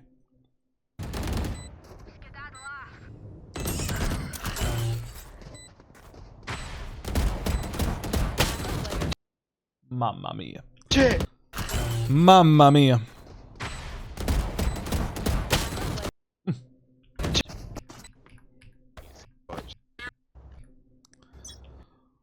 When it comes to the mechanical problems, like, this guy has a training that he is doing and stuff like that. I wouldn't, as I said, I wouldn't change anything when it comes to your aim training routine and stuff like that. Keep doing what I told you to do. It's okay. When you're using the Jett ultimate as a main weapon, get some secondary weapon as well. You know, if you have money for a shorty, get a shorty.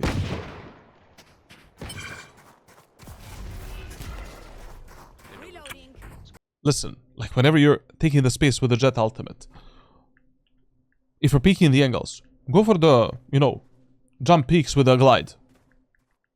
Check the angles like this, so we're fucking up the enemy's crosshair placement, and not just, you know, running it down like a maniac. Or jump spot the enemies first and then take a fight. Oh, as a normal human being.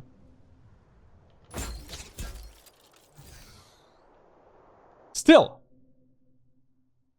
the problem is not the 5-man executes, believe it or not. The only reason we lost 3 rounds is because we did fucked up shit. And the last round we won because we played the post plant in a really bad way.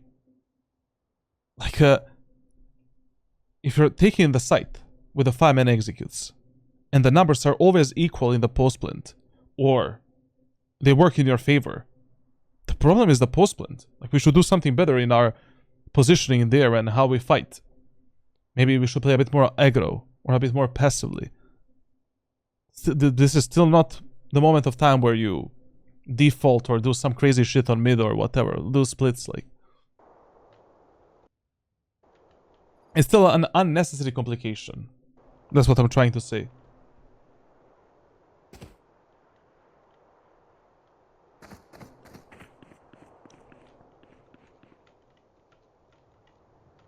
Oh. I mean, like, an enemy can be behind us, but okay. Check some of these angles a bit better. Like, I don't know. You just came into the mid area of the map. We need to check this. We need to check this. We need to check this. Check this. Like, you should be checking all of these angles as if the enemies are there. Especially if you're going first. Scaling first to some area of the map and pushing somewhere. Check, like, you should always pre-assume that enemies are there. You're not scared enough, or you didn't get punished enough, in my opinion. Check the right side now. Okay, Cypher now checked it. I activated dash ability, we're gonna fight right now. We can... With the ultimate, what you can also do with the Jett, you can get behind this window right here. Use the updrift and try to get a pick. Why not? I mean, especially in this example right now. Like, enemies are getting pinched by your allies from here and from here as well. We know that at least one enemy is on the side. Try to get a kill. Why not? While your teammates are destroying this deadlock wall or whatever. Or just apply the pressure so that your teammates from the elbow and A short have higher chances of killing the enemies on the site.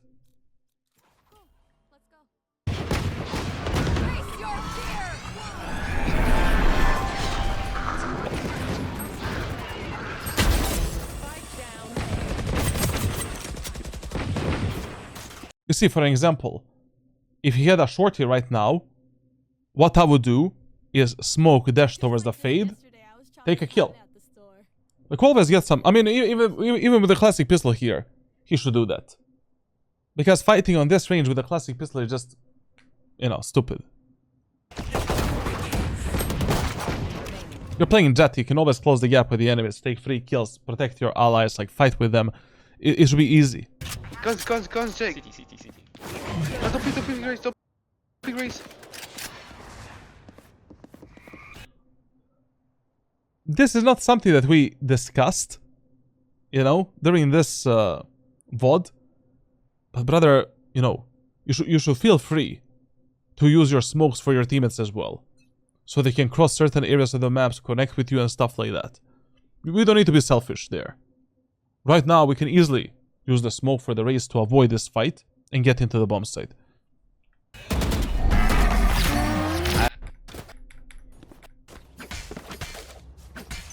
Or we can wait for the Reyna that is absolutely dumb to take that fight.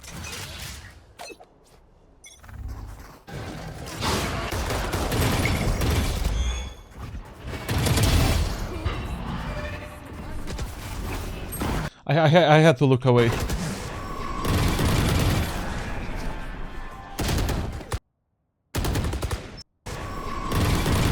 As I already said, like, when you're pushing through this area of the map right here. Just a second. My ult's ready. So when you're pushing through this, 30 seconds left. I got your back. Just, you know. whenever you find yourself here and you have a smoke available, so basically behind these boxes, and you want to do this or you want to do this, smoke left or right, you know, use the smoke here and then check that and then focus on the backside, or do this so that you can actually focus on the backside and then focus on the elbow, or you can drop down, you know, like, and actually take that fight. Like, you cannot be in this crossfire first without knowing if the enemies can be right or left.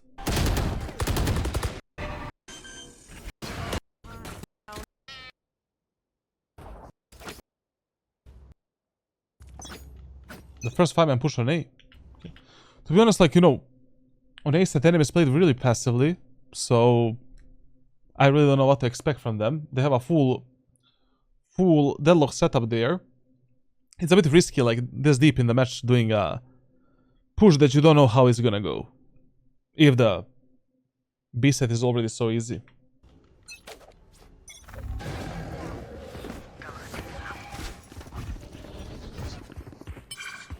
Where you smoke? Where you smokes?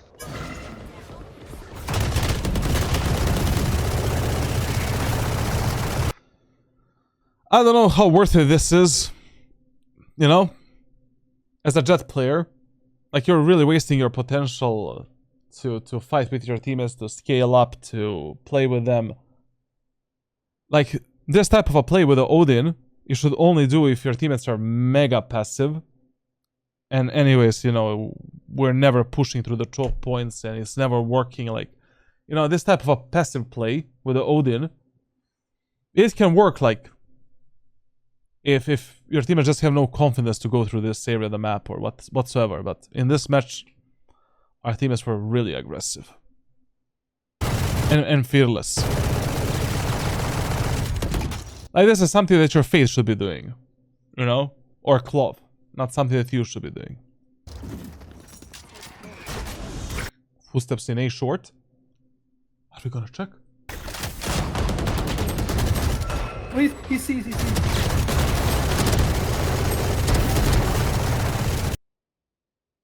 What an aim criminal, huh? All the one-taps.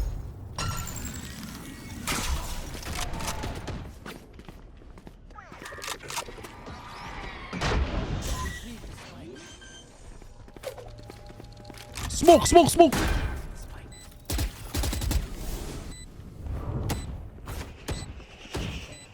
That's what it's looking for a second. Smoking you off. Listen, if you end up 2v2 in a post plant, once again, your only job is asking yourself, what is the most efficient way for me to fight with my Cypher and to delete these enemies?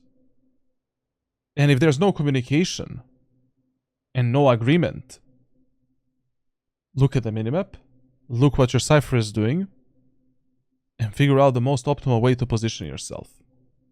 Where are we going right now? Meow. Okay, Cypher went back. Also, this spike plant was so bad. Like, I mean, we know that 2 enemies are CT, and the guy plants the spike there. For Jesus fucking Christ, man. Like, if you're already gonna play around A short, plant the spike here like a normal human being so we can see it and spam it, you know, from this position.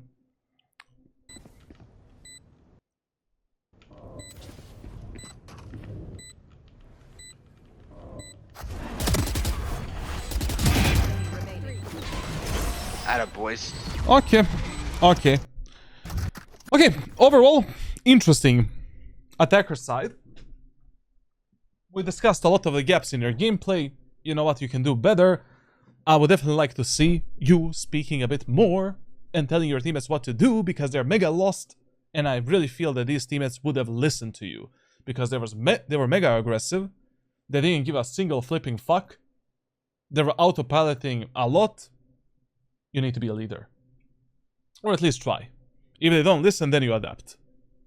Pathing, angle clearing, utility usage can be much better. And we talked what can be better in your gameplay. Okay, now we are on a defender side of Corrode. So, basically the rules you want to follow on a defender side of Corrode are the following.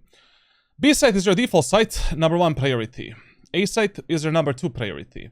Now, on this map, generally speaking, you don't give a crap about B site and A site in general. So what do I mean by that? Like, you're almost never willing to die alone trying to defend these bomb sites alone. Like, on this map, you always prioritize team play over the map control on the defender side. Like, refrag potential is everything, proper refrag game, and proper team play. What is very important on this map as well is the mid control. Like, for example, for mid control, you should be willing to sacrifice your life a bit. Not going into some stupid 50-50 fights, or God forbid, like, fighting all 5 enemies alone. But you should try to, poke the enemies left and right. Now, #1 mistake you can make on Corrode is starting... Ooh, wait. We didn't enable the cheats. My ult's ready. 10 seconds left. #1 mistake Just let them try to catch me. that you can make on Corrode is playing way too passively. Like, we need to have the information in B main area of the map, in the middle area of the map, and A main area of the map. How many enemies are there? Are the enemies even pushing that area of the map? And what your team should do about it. Like, I see a lot of the players, like, they start, I don't know, on tower, here, backside, on A side, they start at least jump spot these early angles. Give me info, how many enemies are there, and should I rotate? Especially because majority of your rotations on this map need to be done through the mid area of the map. If you rotate through the spawn, good luck. Like, literally good luck. Because the timings are crazy. You know, this rotation takes enormous amount of time, and most of the times, you need to rotate through the mid area of the map. Now, that's why, when you have no idea where the enemies are going to go and what they're going to do, simply start on mid. Keep the mid control, and play fast rotations between A site and B site, if you already cannot read the enemies. Now, in the first round with Jett, you have two options. Only two options. So, if in your team, you have a hardcore sentinel, for an example, Cypher, that is defending B site, start top mid, and keep the mid control. You can ask your teammates to give you maybe a, you know, one-way smoke here, or a regular smoke, and just keep the mid control. You can start on top mid, with like a ghost and smoke, or with a sheriff, jump down here, and just hold the left side. And the left side push. Once you see the enemies, you can go for a few love taps. With the dash ability, you can take another fight. And then you decide what to do next. If the enemies are going onto the B side, you're already there. You're already supporting your Cypher on the site. If you don't have a hardcore sentinel, I advise you to play on the B side. And you can play maybe some kind of a classic shorty strategy, trying to delete the enemies with a shorty from this position, maybe deleting the enemies with a shorty from the backside as well, and first baiting them off, obviously, with a classic pistol or with a ghost. If the enemies are going A, pick up the ghost, pick up the classic pistol, and just rotate onto the A side to support your teammates. The reason why I would never start on the A side on this map is because 60% of times in ranked solo queue, actually 70% of times, based on statistics, in the first round, enemies are either going to go B or they're going to try something in mid. And only 30% of times, they're going to go A. Also, on A side, your teammates cannot make that many mistakes that they can make on the B side, for an example. They have many more angles to play around. They can back off completely. While on B side, like, if your teammates get stuck on the site and get overwhelmed, God help them. Literally, God help them. And you need to be that person. Let's see what you're going to do and what's going to happen in this match. Yo, Frost, wanna play CS2 in an hour? I gotta get that level 10 today.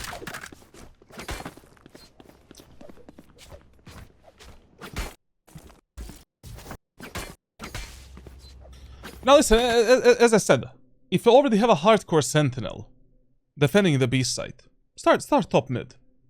You know, this guy is probably gonna slow their push a bit. And anyways, like, if the enemies are going B, you know, you can just, you're immediately here. We can dodge the enemy's utility inside of this smoke, peek out with the dash ability. You can take a free kill for your teammates. If you have a sheriff, we can also spam the enemies. Like, it's not that big of a deal. If you already have a, you know, Cypher defending the B side. Like, for example, here we have Clove starting on mid from the A short. We have Fade starting top mid. Let's fight for the mid control. It's okay, you can do it in the first round, no problem. He is level 10 equal to Radiant. Level 10 is like Immortal 1, basically. You know? And Radiant is like maybe 3000 elo, 3.5, like something like 3.5 to be honest, and above.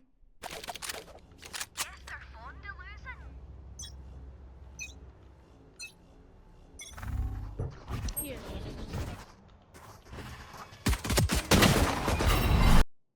I would not advise you this in the first round. Like, the problem is you might just waste a dash ability for one enemy. Second problem is, like, if you already have a Cypher on the site, play some classic shorty, like, you will get a free kill with a shorty. Why would you play here with a ghost and do this shit?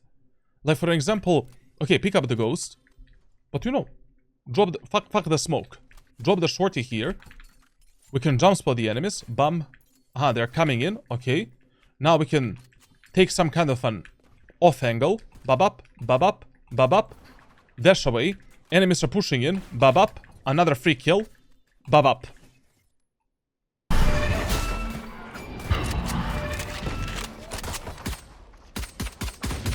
I really don't like the Cypher setup in this first round. Like, it's too much of a default setup. Like, there are so many good trip wires you can put with Cypher on the side to demolish the enemies. This is like a trip that you put like when you're rotating from B to A, like, basically. Habla español.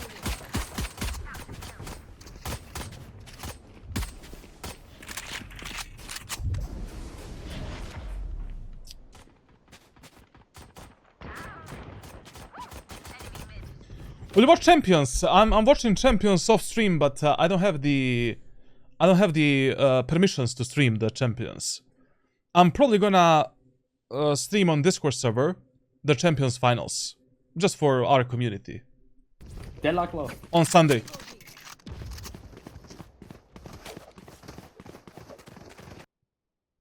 So far, so good. I have no complaints. Okay, fine, fine. Okay, whenever you win the first round on Corrode, the second round, once again, you start top mid.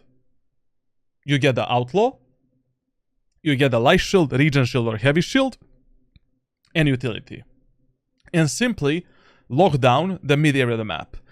But when you're playing these anti-eco rounds, and you're fighting for mid, always tell your controller to give you the one-way smoke here, instead of giving you this smoke. We don't want to let the enemies just run through this smoke. We actually want to fight them. We have the Marshal, we have the Outlaw. We can just go for some body shots and be over with it. Like with this one way here, we can just lock in from top mid, the left angle, and that's it. Enemies are fucked. If they smoke you off, you can go for some aggression. Why not? You know, you're a Jett, you have a dash ability. You can try to delete one enemy, two enemies, and make a numbers advantage for your team. Who are you rooting for? Fnatic, of course.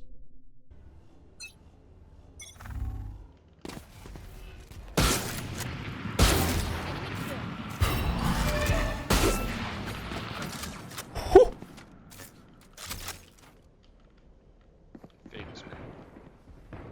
Spike down A. Listen, like, whenever you lose the vision of enemies in the mid area of the map, like you have no info if enemies can be here or here, behave like they are there. Like, for example, right now, we cannot hold the bottom mid if you don't have the info if maybe somebody sneaked into these two positions. And anyways, I told you. Actually, I didn't tell you anything. Like, on a defender side of Corrode, you should play fast rotations. Like, on the first contact between your team and enemy team, you should make some kind of a move. Either take more space or rotate fast. Like, just, especially in an anti-eco round, just play the refrag game. And that's it. We have better weapons. We now have a numbers advantage. We don't need to hold mid. Get the good Jett.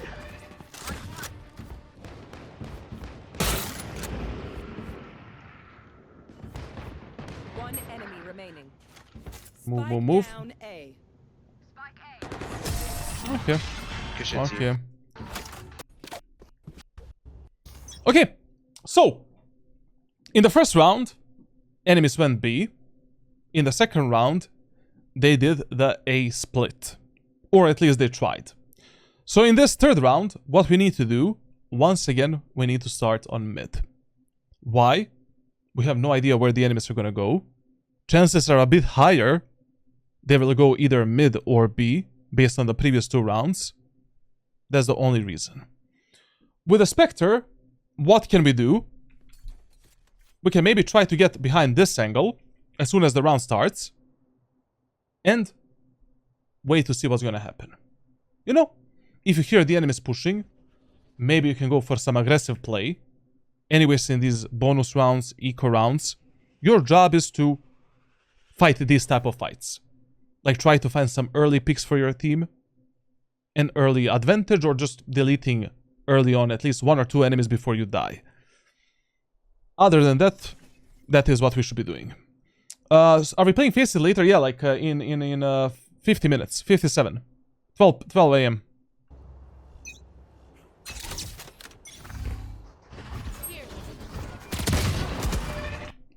This is terrible. Like as a Jett player, there should never be a moment of time in your gameplay where you die and you didn't use your dash ability to reset yourself. Never. The only time when that is acceptable is if a game bugs out, you know, because of the latency, and you die in the middle of the dash. But here, like, why are we going forward? I mean, I know you have a Spectre, but okay, you have a Spectre. Like, we don't need to make this type of an aggression. Fuck it, like, let's just jump spot the enemies, gather early info, make the enemies waste as much utility as possible in this area of the map. And now as the enemies are moving in, we can fuck them up with a Spectre, you know. We can maybe play a bit closer, try to fuck them up here, use a dash ability, dash away towards elbow, reset ourselves. Maybe we can also pressure the enemies, try to get some kills, but forcing this type of a solo fight without your teammate's support and dying before you even activate the dash ability. That should, like, whenever you die like this with Jett, like, you know you could have done something better. Like, you don't need a coach, you don't need anyone to tell you that you know what you could have done better. You could have used your dash ability, for an example. And especially here, like, you know, enemies are pushing B site. Bomb site is mega claustrophobic. Like with a Spectre, from the backside here, you can get at least 1 or 2 kills before you die, you know. Plus you have the full Cypher setup on the site. Why are we giving the enemies early advantage that they now can use to either storm the bomb site, or they can just reset the round and go back onto A, and that's it.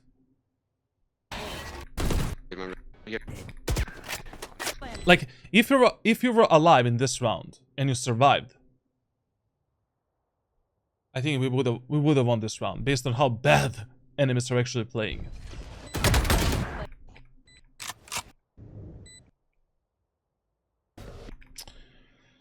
Okay, we got top. Okay, no problem. We can do that, of course. Now, yes, chances are really high in this round that enemies will go either A or mid. It's really up to you where you want to start. We can start in A main with the dash ability and try to get some early advantage. Why not? We can also start A short and try to get some picks from A short. That's also fine. Very good so far, like in terms of, you know, your early positioning.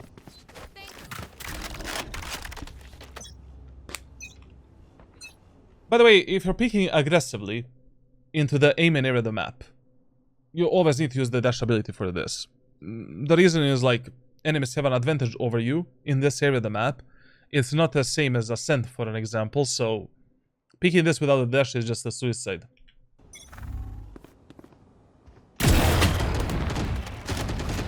But if the enemies go for a slow peek and a slow push, then, oh, you know, then they're mentally disabled, basically. Okay, now.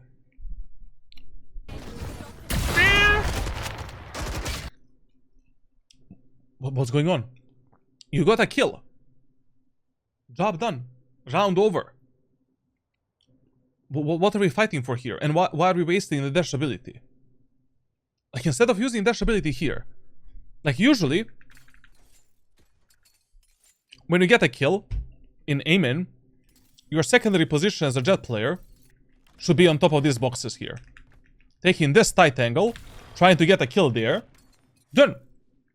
You can let the enemies move in. If you get 2 kills or 1 kill, play this angle here, wait for another opportunity. Bam. Another kill. And then you need to activate a dash ability to take a 4th kill. Like, you can abuse one peek, off angle, tight angle, and then dash ability to get the fourth kill. Why would you force yourself to use a dash ability for this common angle when you don't need to do that? And also, no reason to force any fights anymore. Or at least risky fights. Your job was done when you did this.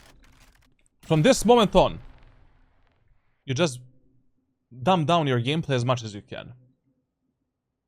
Focus on the replay game, playing with your teammates, making crossfires, like pushing the A side here without like one player doing a 4-man push. It's hell of a time. A hell of a time, especially because your raise was on a very fast rotation. She's basically already in the on the A side. Fade is also rotating from top mid towards the A short. This is a completely unnecessary fight and unnecessary death. And again, you're dying before you even have a chance to use the dash ability.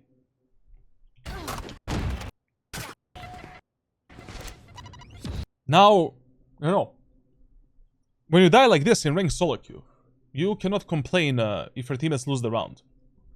Because you did nothing.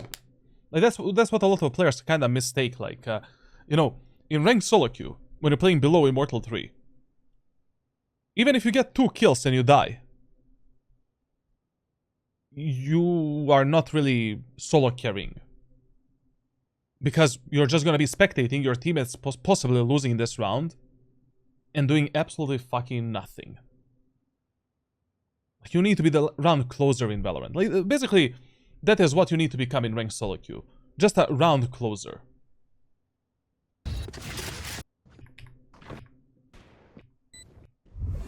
Yep. That's what... Like, if you make this type of a numbers advantage, you know, early advantage, and you immediately die, just keep in mind that you did absolutely nothing. Literally nothing. Okay, I mean, when it comes to early positioning,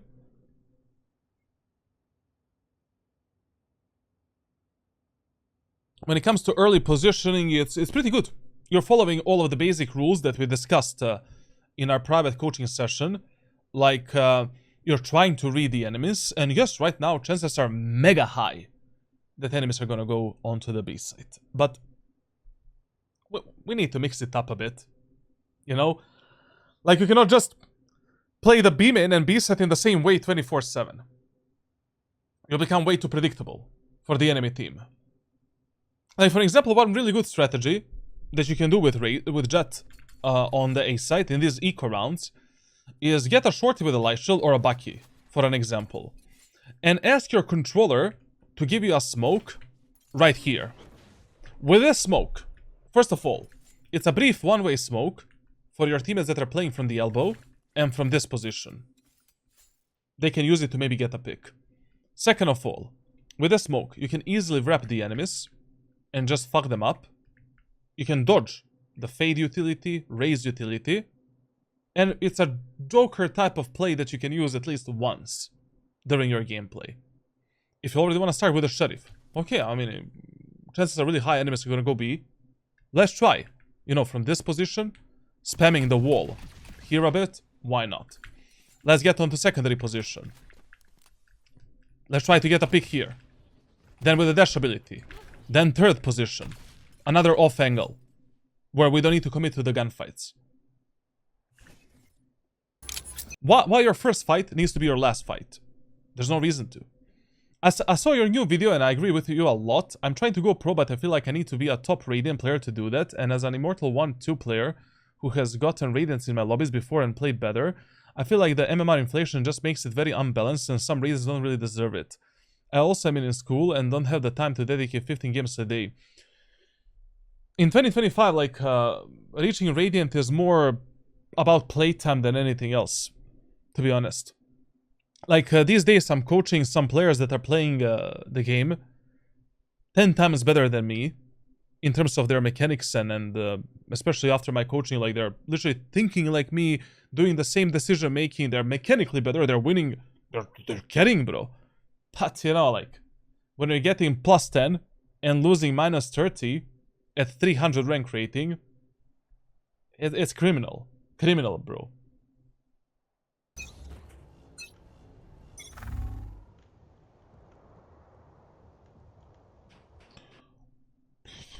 This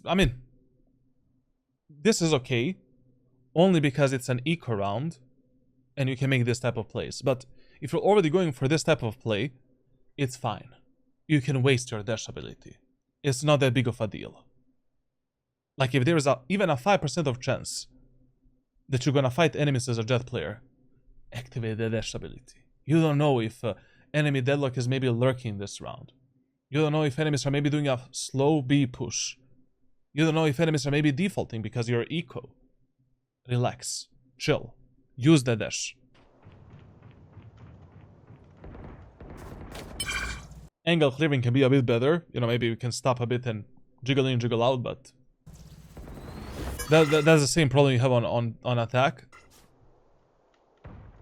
Clear the right angle. People like to be there a lot. When you're going for these flanks and lurks behind the enemy lines, you cannot run until you're 100% certain that the whole enemy team is on the opposite part of the map. How do you know that in this round? Maybe what? Actually, we have no idea what enemies are doing. That's the problem. I have no idea if they're doing a 5-man push on A, if they're defaulting, if they have somebody that's lurking. Like if you're already going for this type of plays, you cannot run until you're 100% certain that the whole enemy team is on the opposite part of the map. Like basically here. Okay, we want to go for this type of a play. No problem. Let's go. Activate the dash ability immediately. We can clear these angles. Check this. Check this. Okay, we can maybe pick the orb. We still have a dash ability ready. But now, we still need to shift a bit. So we're not giving enemies info if we are pressing forward or if we just picked up the orb and went back. We need to clear this angle. We need to clear all of these positions, like check mid, check this shit. And now, when the fade revealed the enemies, okay, maybe we can run a bit and try to take some timing, you know, in the spawn to fuck up the enemies. Also, if you already do this type of a lurk and enemies didn't breach into the A set already, go through the spawn, because most of the players are very, very ready for this type of a flank and lurk. Like a lot of teams in ranked solo queue are gonna have someone guarding this position. But very rarely someone is gonna expect the push through the spawn, because it takes more time, obviously. It's a bit of a gamble, but a better gambler than this.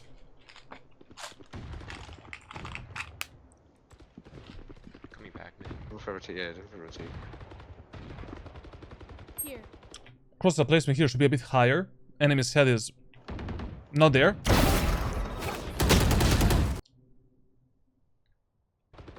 Here. The smoke was good. The smoke was really good. But it should have been a one-way.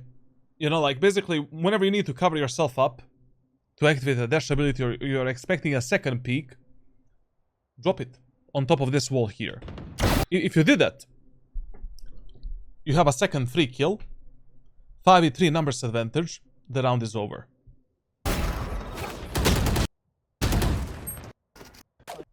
Whenever you can do one-way smokes to escape the enemies or to reset yourself for the fights, do it, you know. It doesn't cost you anything. Okay, so 2 times in a row, enemies actually executed A site. We can use the rule of 3 executes. Chances are mega high that enemies will do that enemies are gonna push B site in this round. Especially on a defender side, when you notice that enemies have these big AoE ultimates, Fade ultimate, Veil ultimate, chances are above 90% is gonna be the B push. Now, there's only one problem in this round. Enemies might do a slow push because they noticed in the previous round that you actually took more space. So maybe they're gonna just play a bit slower. But anyways, you know, we should be starting in the B main, jump spotting the enemies or holding a tight angle, and then resetting ourselves onto the side. But also in this round, a really good idea is to just counter the enemies completely. I mean, if you already have such a good read that there is a chance, high chance, that enemies might go somewhere, your Raze has the ultimate. Tell the Raze, brother, play with me in the B main. I'm gonna get the first contact with the dash ability. If we see more than one enemy, use the ultimate, just delete them, push them back, and the round is over.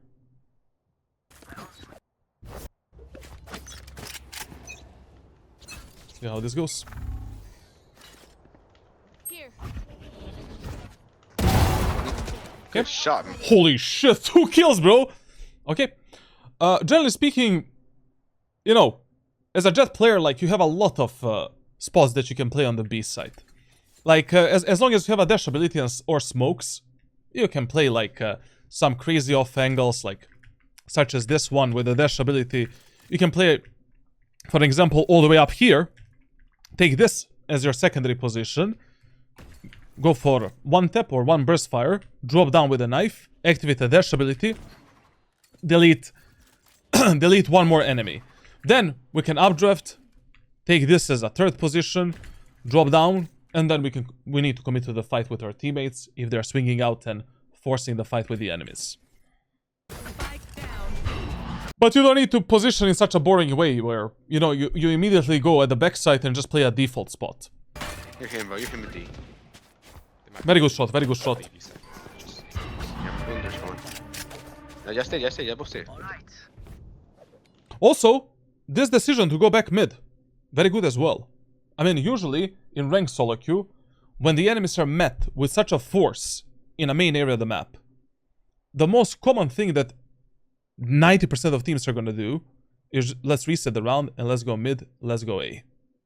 Like 90% of the time that's gonna happen when you take this type of kills and stop the enemy's push completely. So, right now, yes, the teammates that are the most useful and that have the highest chances of dying are Fade, Clove, and Raze. Very good decision. And very fast decision as well, like. Mid.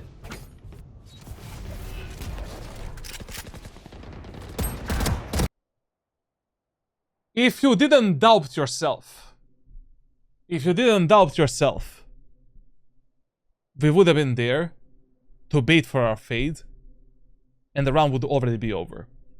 Don't doubt in your decision making, like just, you know, like follow these rules, follow these tips that we discussed already. You need to play Valorant with full confidence, and even if you make a mistake, it's always better, you know, trusting in your gameplay, trusting in the rules, trusting in the tips, trusting in everything, in all of the good fundamentals that you built up in this game, and playing the game with full confidence, then, you know, should I rotate, should I not? Like, fuck it. It was a good decision. Like, it's always a good decision to make this type of rotation when you already fuck up the enemy so much in a main area of the map. Now, we really don't need to die, you know.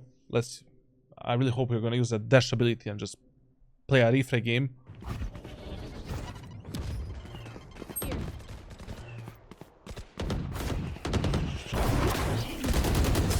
Okay.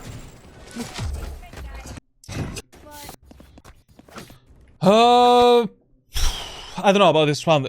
Like, you know, like, chances are really high that enemies are either gonna do some kind of an A split or A push.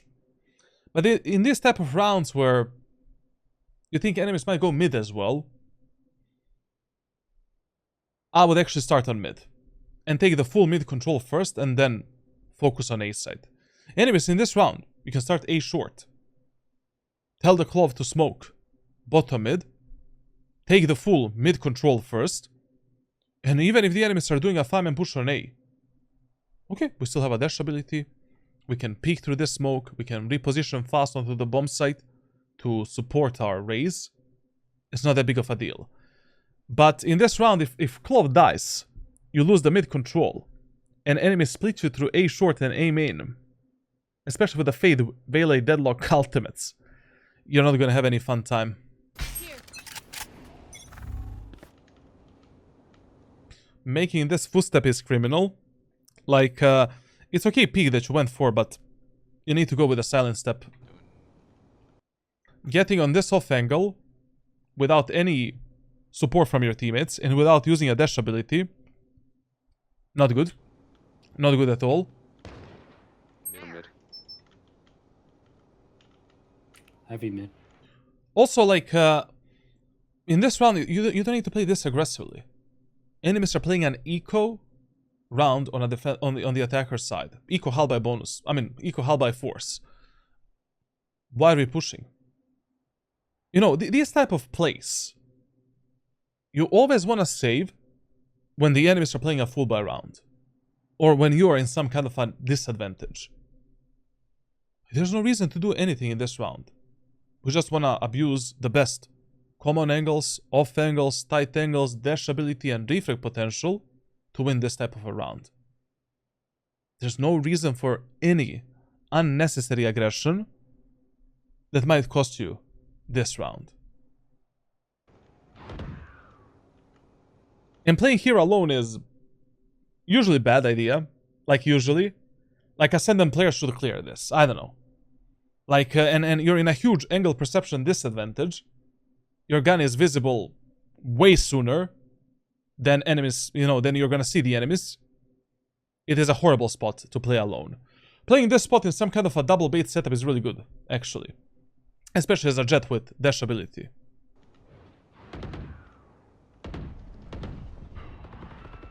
Yeah, I saw that on the minimap. Omen teleported behind the race.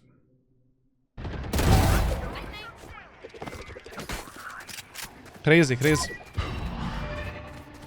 Okay. Listen, now. I always need to repeat this. A bad play that worked is statistically never gonna be a good play. Like this type of shit will hurt you more times than is gonna actually work. A good play is always a good play, statistically. How often do you do VOD reviews? Almost every stream I try to do something.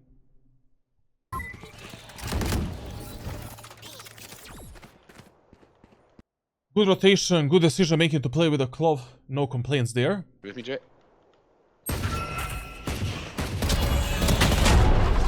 Okay, good. Spike down mid. Good. Boys. Good ending. Good ending of the round.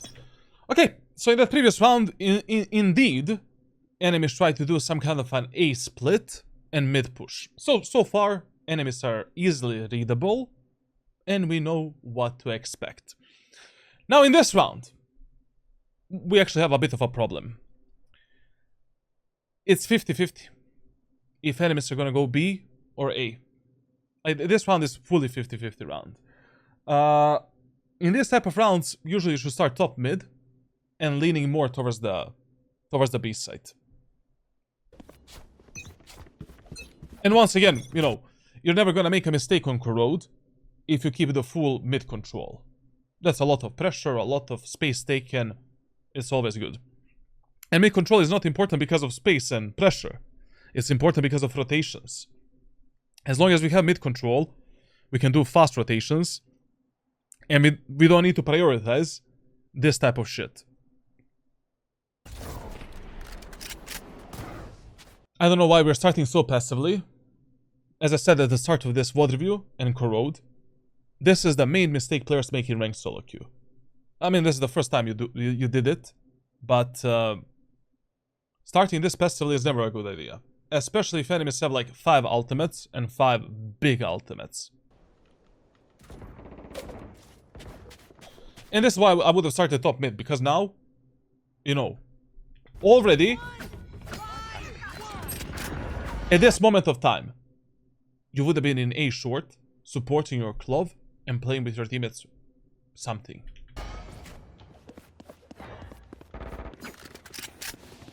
Okay.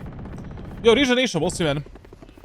I mean, I have a dyslexia, and I have problem reading it. I don't understand how coaching works. Can I give like a sub to get coaching, or is there another way? Is that the meaning of dyslexia? I always thought like dyslexia is like when you have problems speaking and not reading.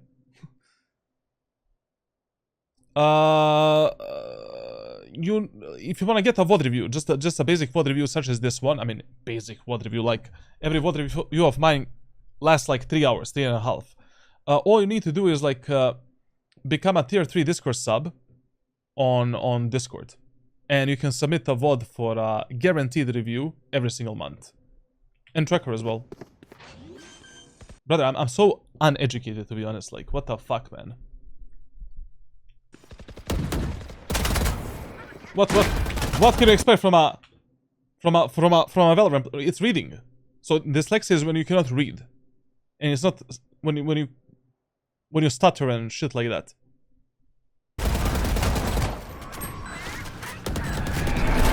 Oh, I guess you learn something new every day.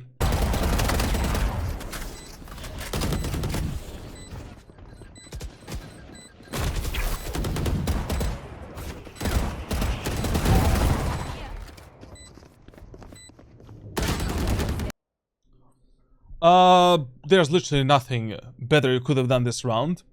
But that's why the starting positions on a defender side are very important. Very important.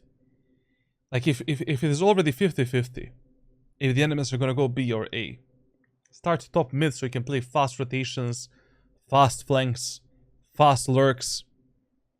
You cannot start on the bomb sites on a map such as Corrode.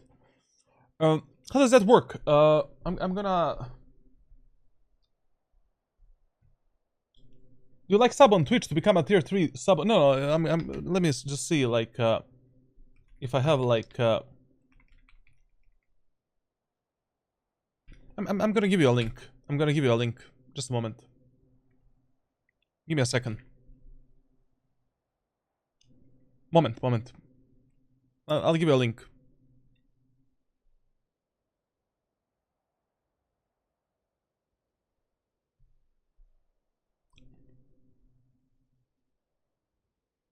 Chat, is Discord also loading for you very slow these days?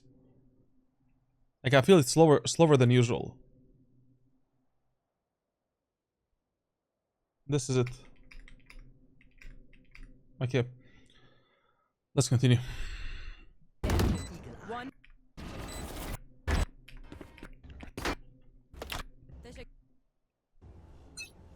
Okay. Good start. I'm trolling. Listen. Usually, if you're holding the mid area of the map with operator, tell your controllers to give you, instead of this regular smoke, a one-way smoke. You want enemies to fight you on this angle right here. You don't want your vision to be fully blocked so that you don't have any opportunities to take the kills. Like, this smoke is horrible if you already have the operator holding the mid. Like, if your teammates are going to be giving you this smoke, then it's always better for you to start from A short instead of starting on top mid.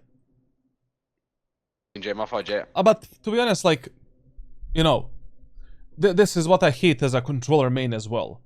Like, my duelist, my chamber, is holding some kind of an angle with operator. He wants to go for some kind of a peek, and I need to guess what he is doing. You know, speak to your teammates. Tell them, like, hey man, I'm holding the mid with operator. Clove, give me this smoke, do this. Like, you need to communicate. Trolling. At least with your controller, you know, like, minimum, bro. Face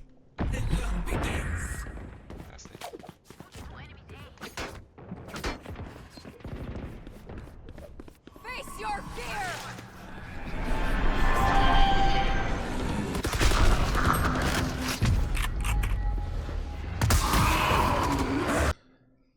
I mean, like, your race could have destroyed that fucking, you know, shit. It's still a team play game. Tell the race to destroy Omen Ultimate.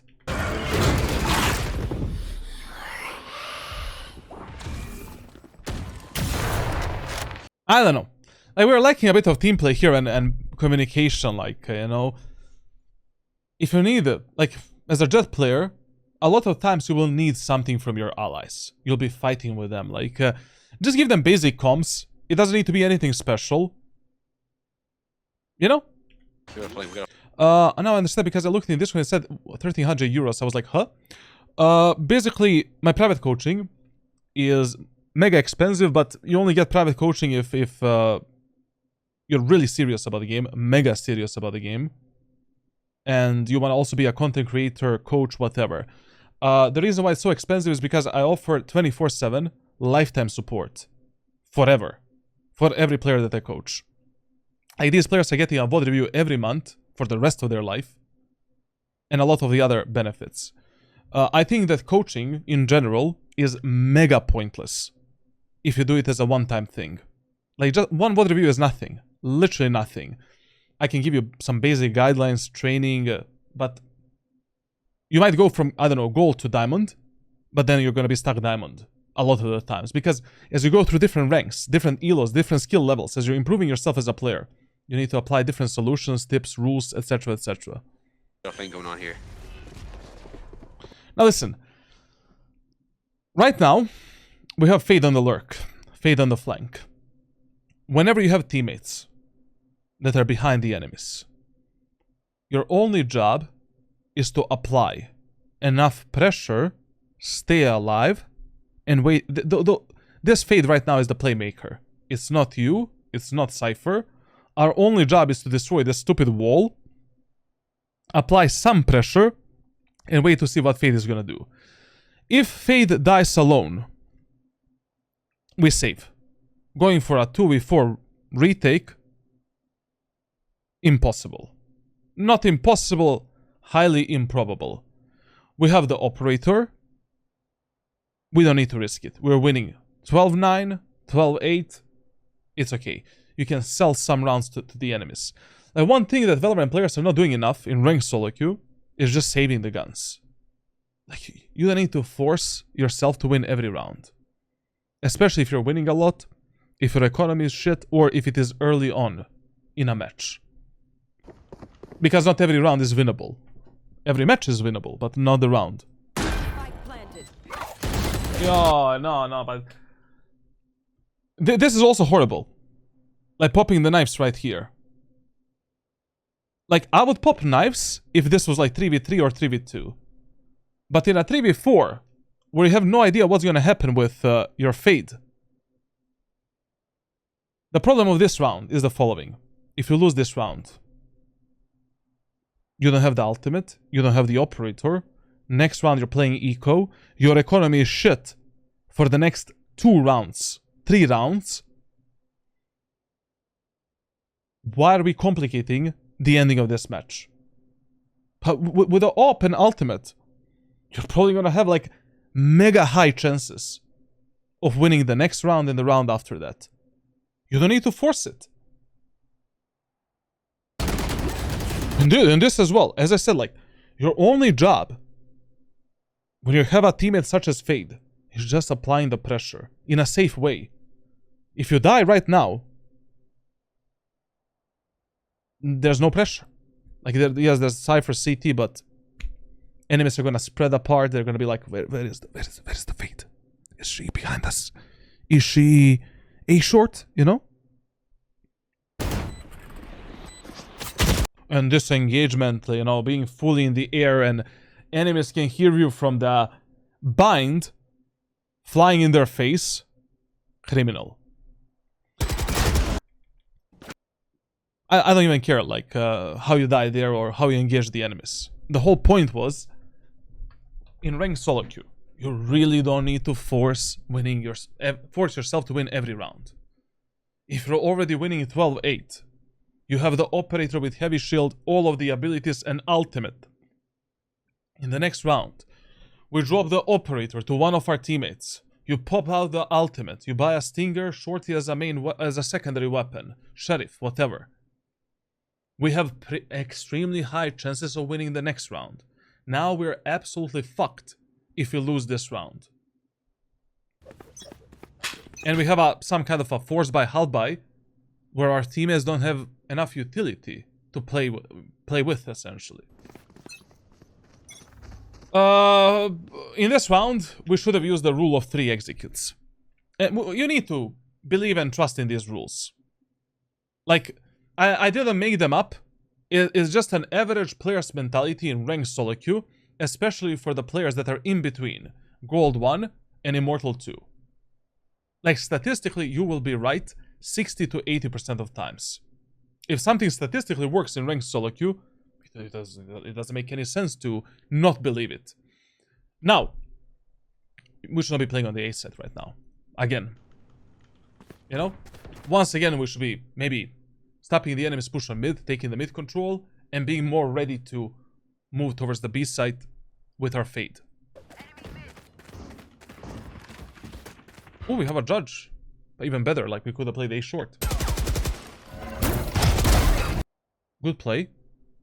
No complaints. Very good scaling, very good closure, you know, there with the melee.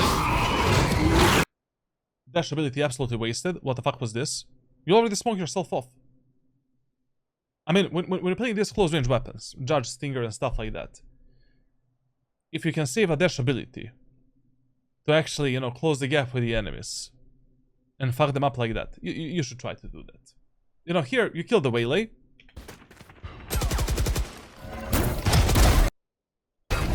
Fade shit is coming in your face. You already smoked yourself off. The angle, the corner, the hiding spot is right there. You know, we can just go here, like this. Reset ourselves. Enemies are still in the A short. Okay. You can go for it. No problem. In these rounds where you have shotguns, stingers, like close range weapons, getting 1, 2, 3 kills and then dying, totally fine. Because right now, I mean, like, if you just get stuck there, enemies can spam the shit out of you with their utility, and if your teammates don't support you properly, we're not gonna have a fun time.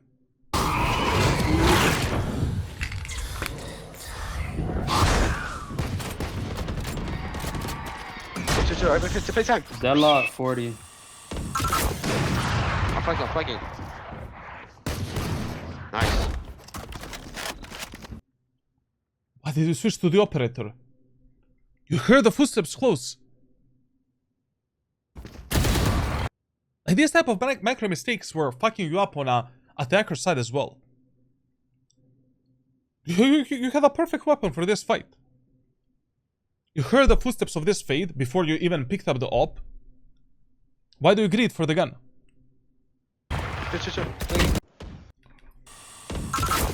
Actually, I'm flanking. a much better question here is, we are 4v2. Where are you going? Pick up the gun from the Valley behind you, Vandal, and just play a raw refrag game. Nice.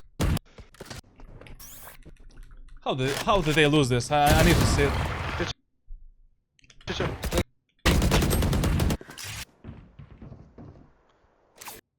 Guys, if you're playing Cypher, and you know that enemies are probably gonna go on the opposite part of the map and plant a spike, reset that motherfucking camera and tripwires. You don't need this on B set anymore. Enemies are obviously gonna go A. And if you're playing a 2v2, try to connect with your teammates. Like, the worst thing they can do right now is Cypher goes through the spawn, Clove goes behind them. And they're playing 1v1 and 1v2 fights everywhere.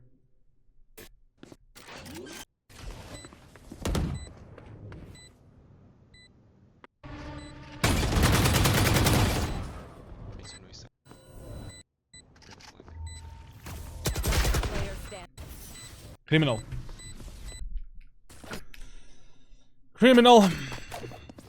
And this is the round, you know. This is the round where that retake is costing us a lot. Like, if we save the op for the previous round, now we would have money to buy again. And we would have the money to buy for the rest of the match, essentially. For all 4 rounds. You really don't need to force yourself, like, winning every round when you're winning a lot already. By the way, in this round, once again, you're playing towards the top mid. Enemies are going A, B, C, D, E, F, G. Based on the previous 2 rounds, we're starting with Fade. It would be really good Even though you have a Cypher on the B side, tell the Cypher, brother, just jump spot the enemies. Enemies already know that you're playing B every fucking round. You're not keeping your location hidden a secret or anything. Like, you know? Like not having this early information. How many enemies are B main? Did they take the full B main control? Can cost us a lot. Like a lot. But at least the Clove is pushing, so we have the info that in the A main area of the map.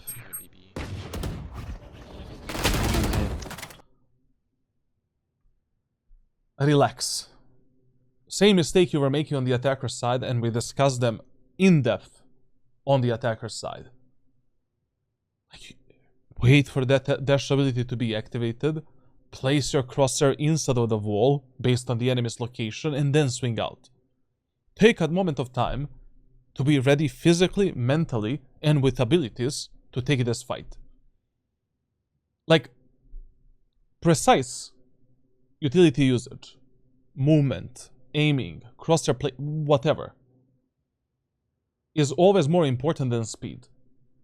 Like, I would always rather see players missing timing to do something than missing proper utility usage, movement, crosshair placement, or whatever the fuck to take the fight with the enemies. Like, you will become faster in your decision making over time. But if you're always making rushed out decisions and bad decisions,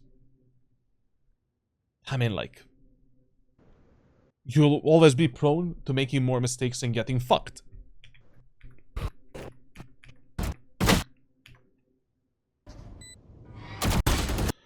$9.75 for a wingman gun, buddy. Criminal, like they are really pushing their luck, to be honest. But you know, the whole game is about the skins, about selling, you know, that type of shit. So people are gonna bite.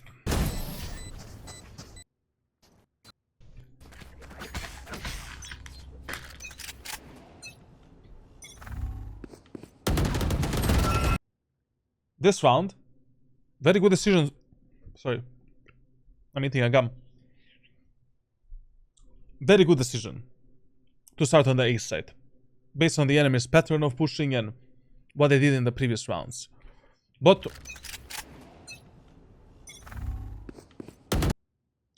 if you already see, based on your teammate's posture and positioning, body posture, that he's gonna be taking a fight, activate the dash ability, be ready to take a fight. Anyways, if you're not certain what your teammates are gonna do, ask them, Clove, are you taking the fight in the A main? Clove, are we fighting A main? Are you gonna commit to the fight? Especially because the Clove was speaking during this match a bit. Not too much, but a bit. If your teammates are already showing some signs of communication, ask this guy what the fuck he's doing, so that you are ready for a fight. Especially as a Jett player, you need to know if you should use a dash ability or not.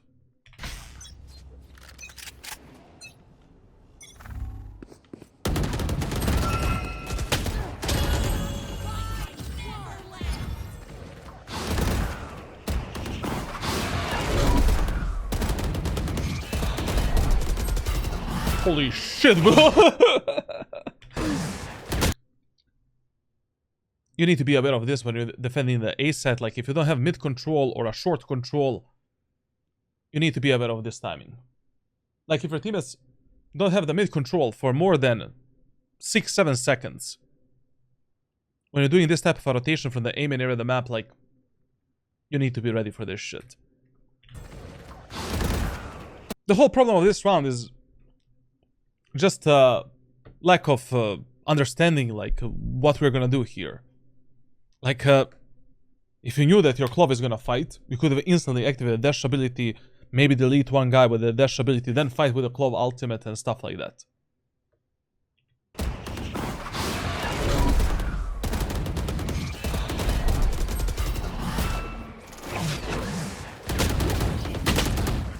Okay.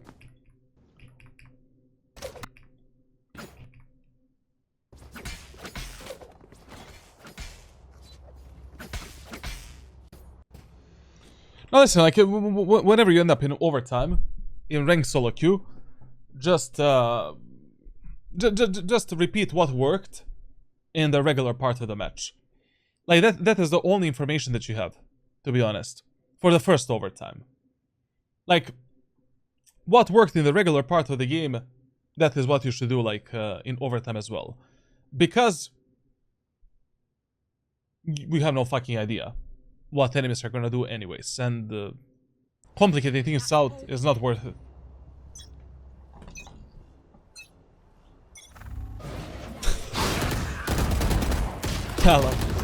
I love that we're making the same mistake we made, you know. he literally repeated what he was doing, you know, on the attacker side. Okay, that was fun.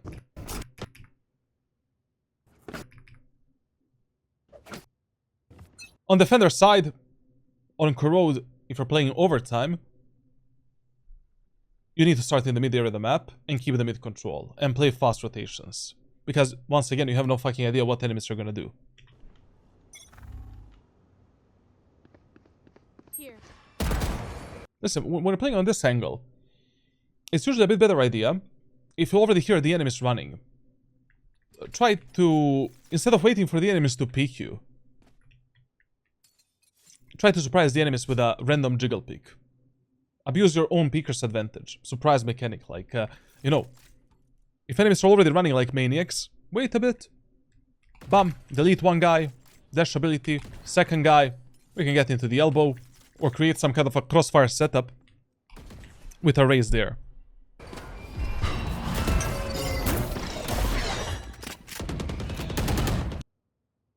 Dash ability is non-existent, I guess. How you enter the smoke was a bit criminal. Like, this should have been much better. Like, when you're entering this type of smokes, yes, it should be sideways. It should be, like, with your shoulder. But it needs to be... If you already have a shorty, jump into the smoke, flick fast, and make sure that you see the whole smoke as you're jumping in. And that's it. But anyways, like, why are we getting there without the dash ability?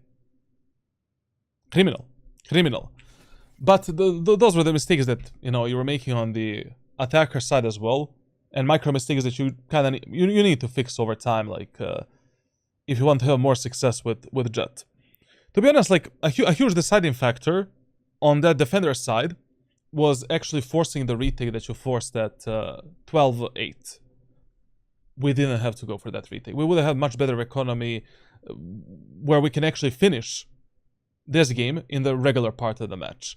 But of course, like, this micro decisions could have been much better. It's just something that you build over time, like as you're doing self-observation, as you're doing the VOD reviews, like, and stuff like that. Anyways, you know, you have my 24/7 support. We're doing the clip reviews every day.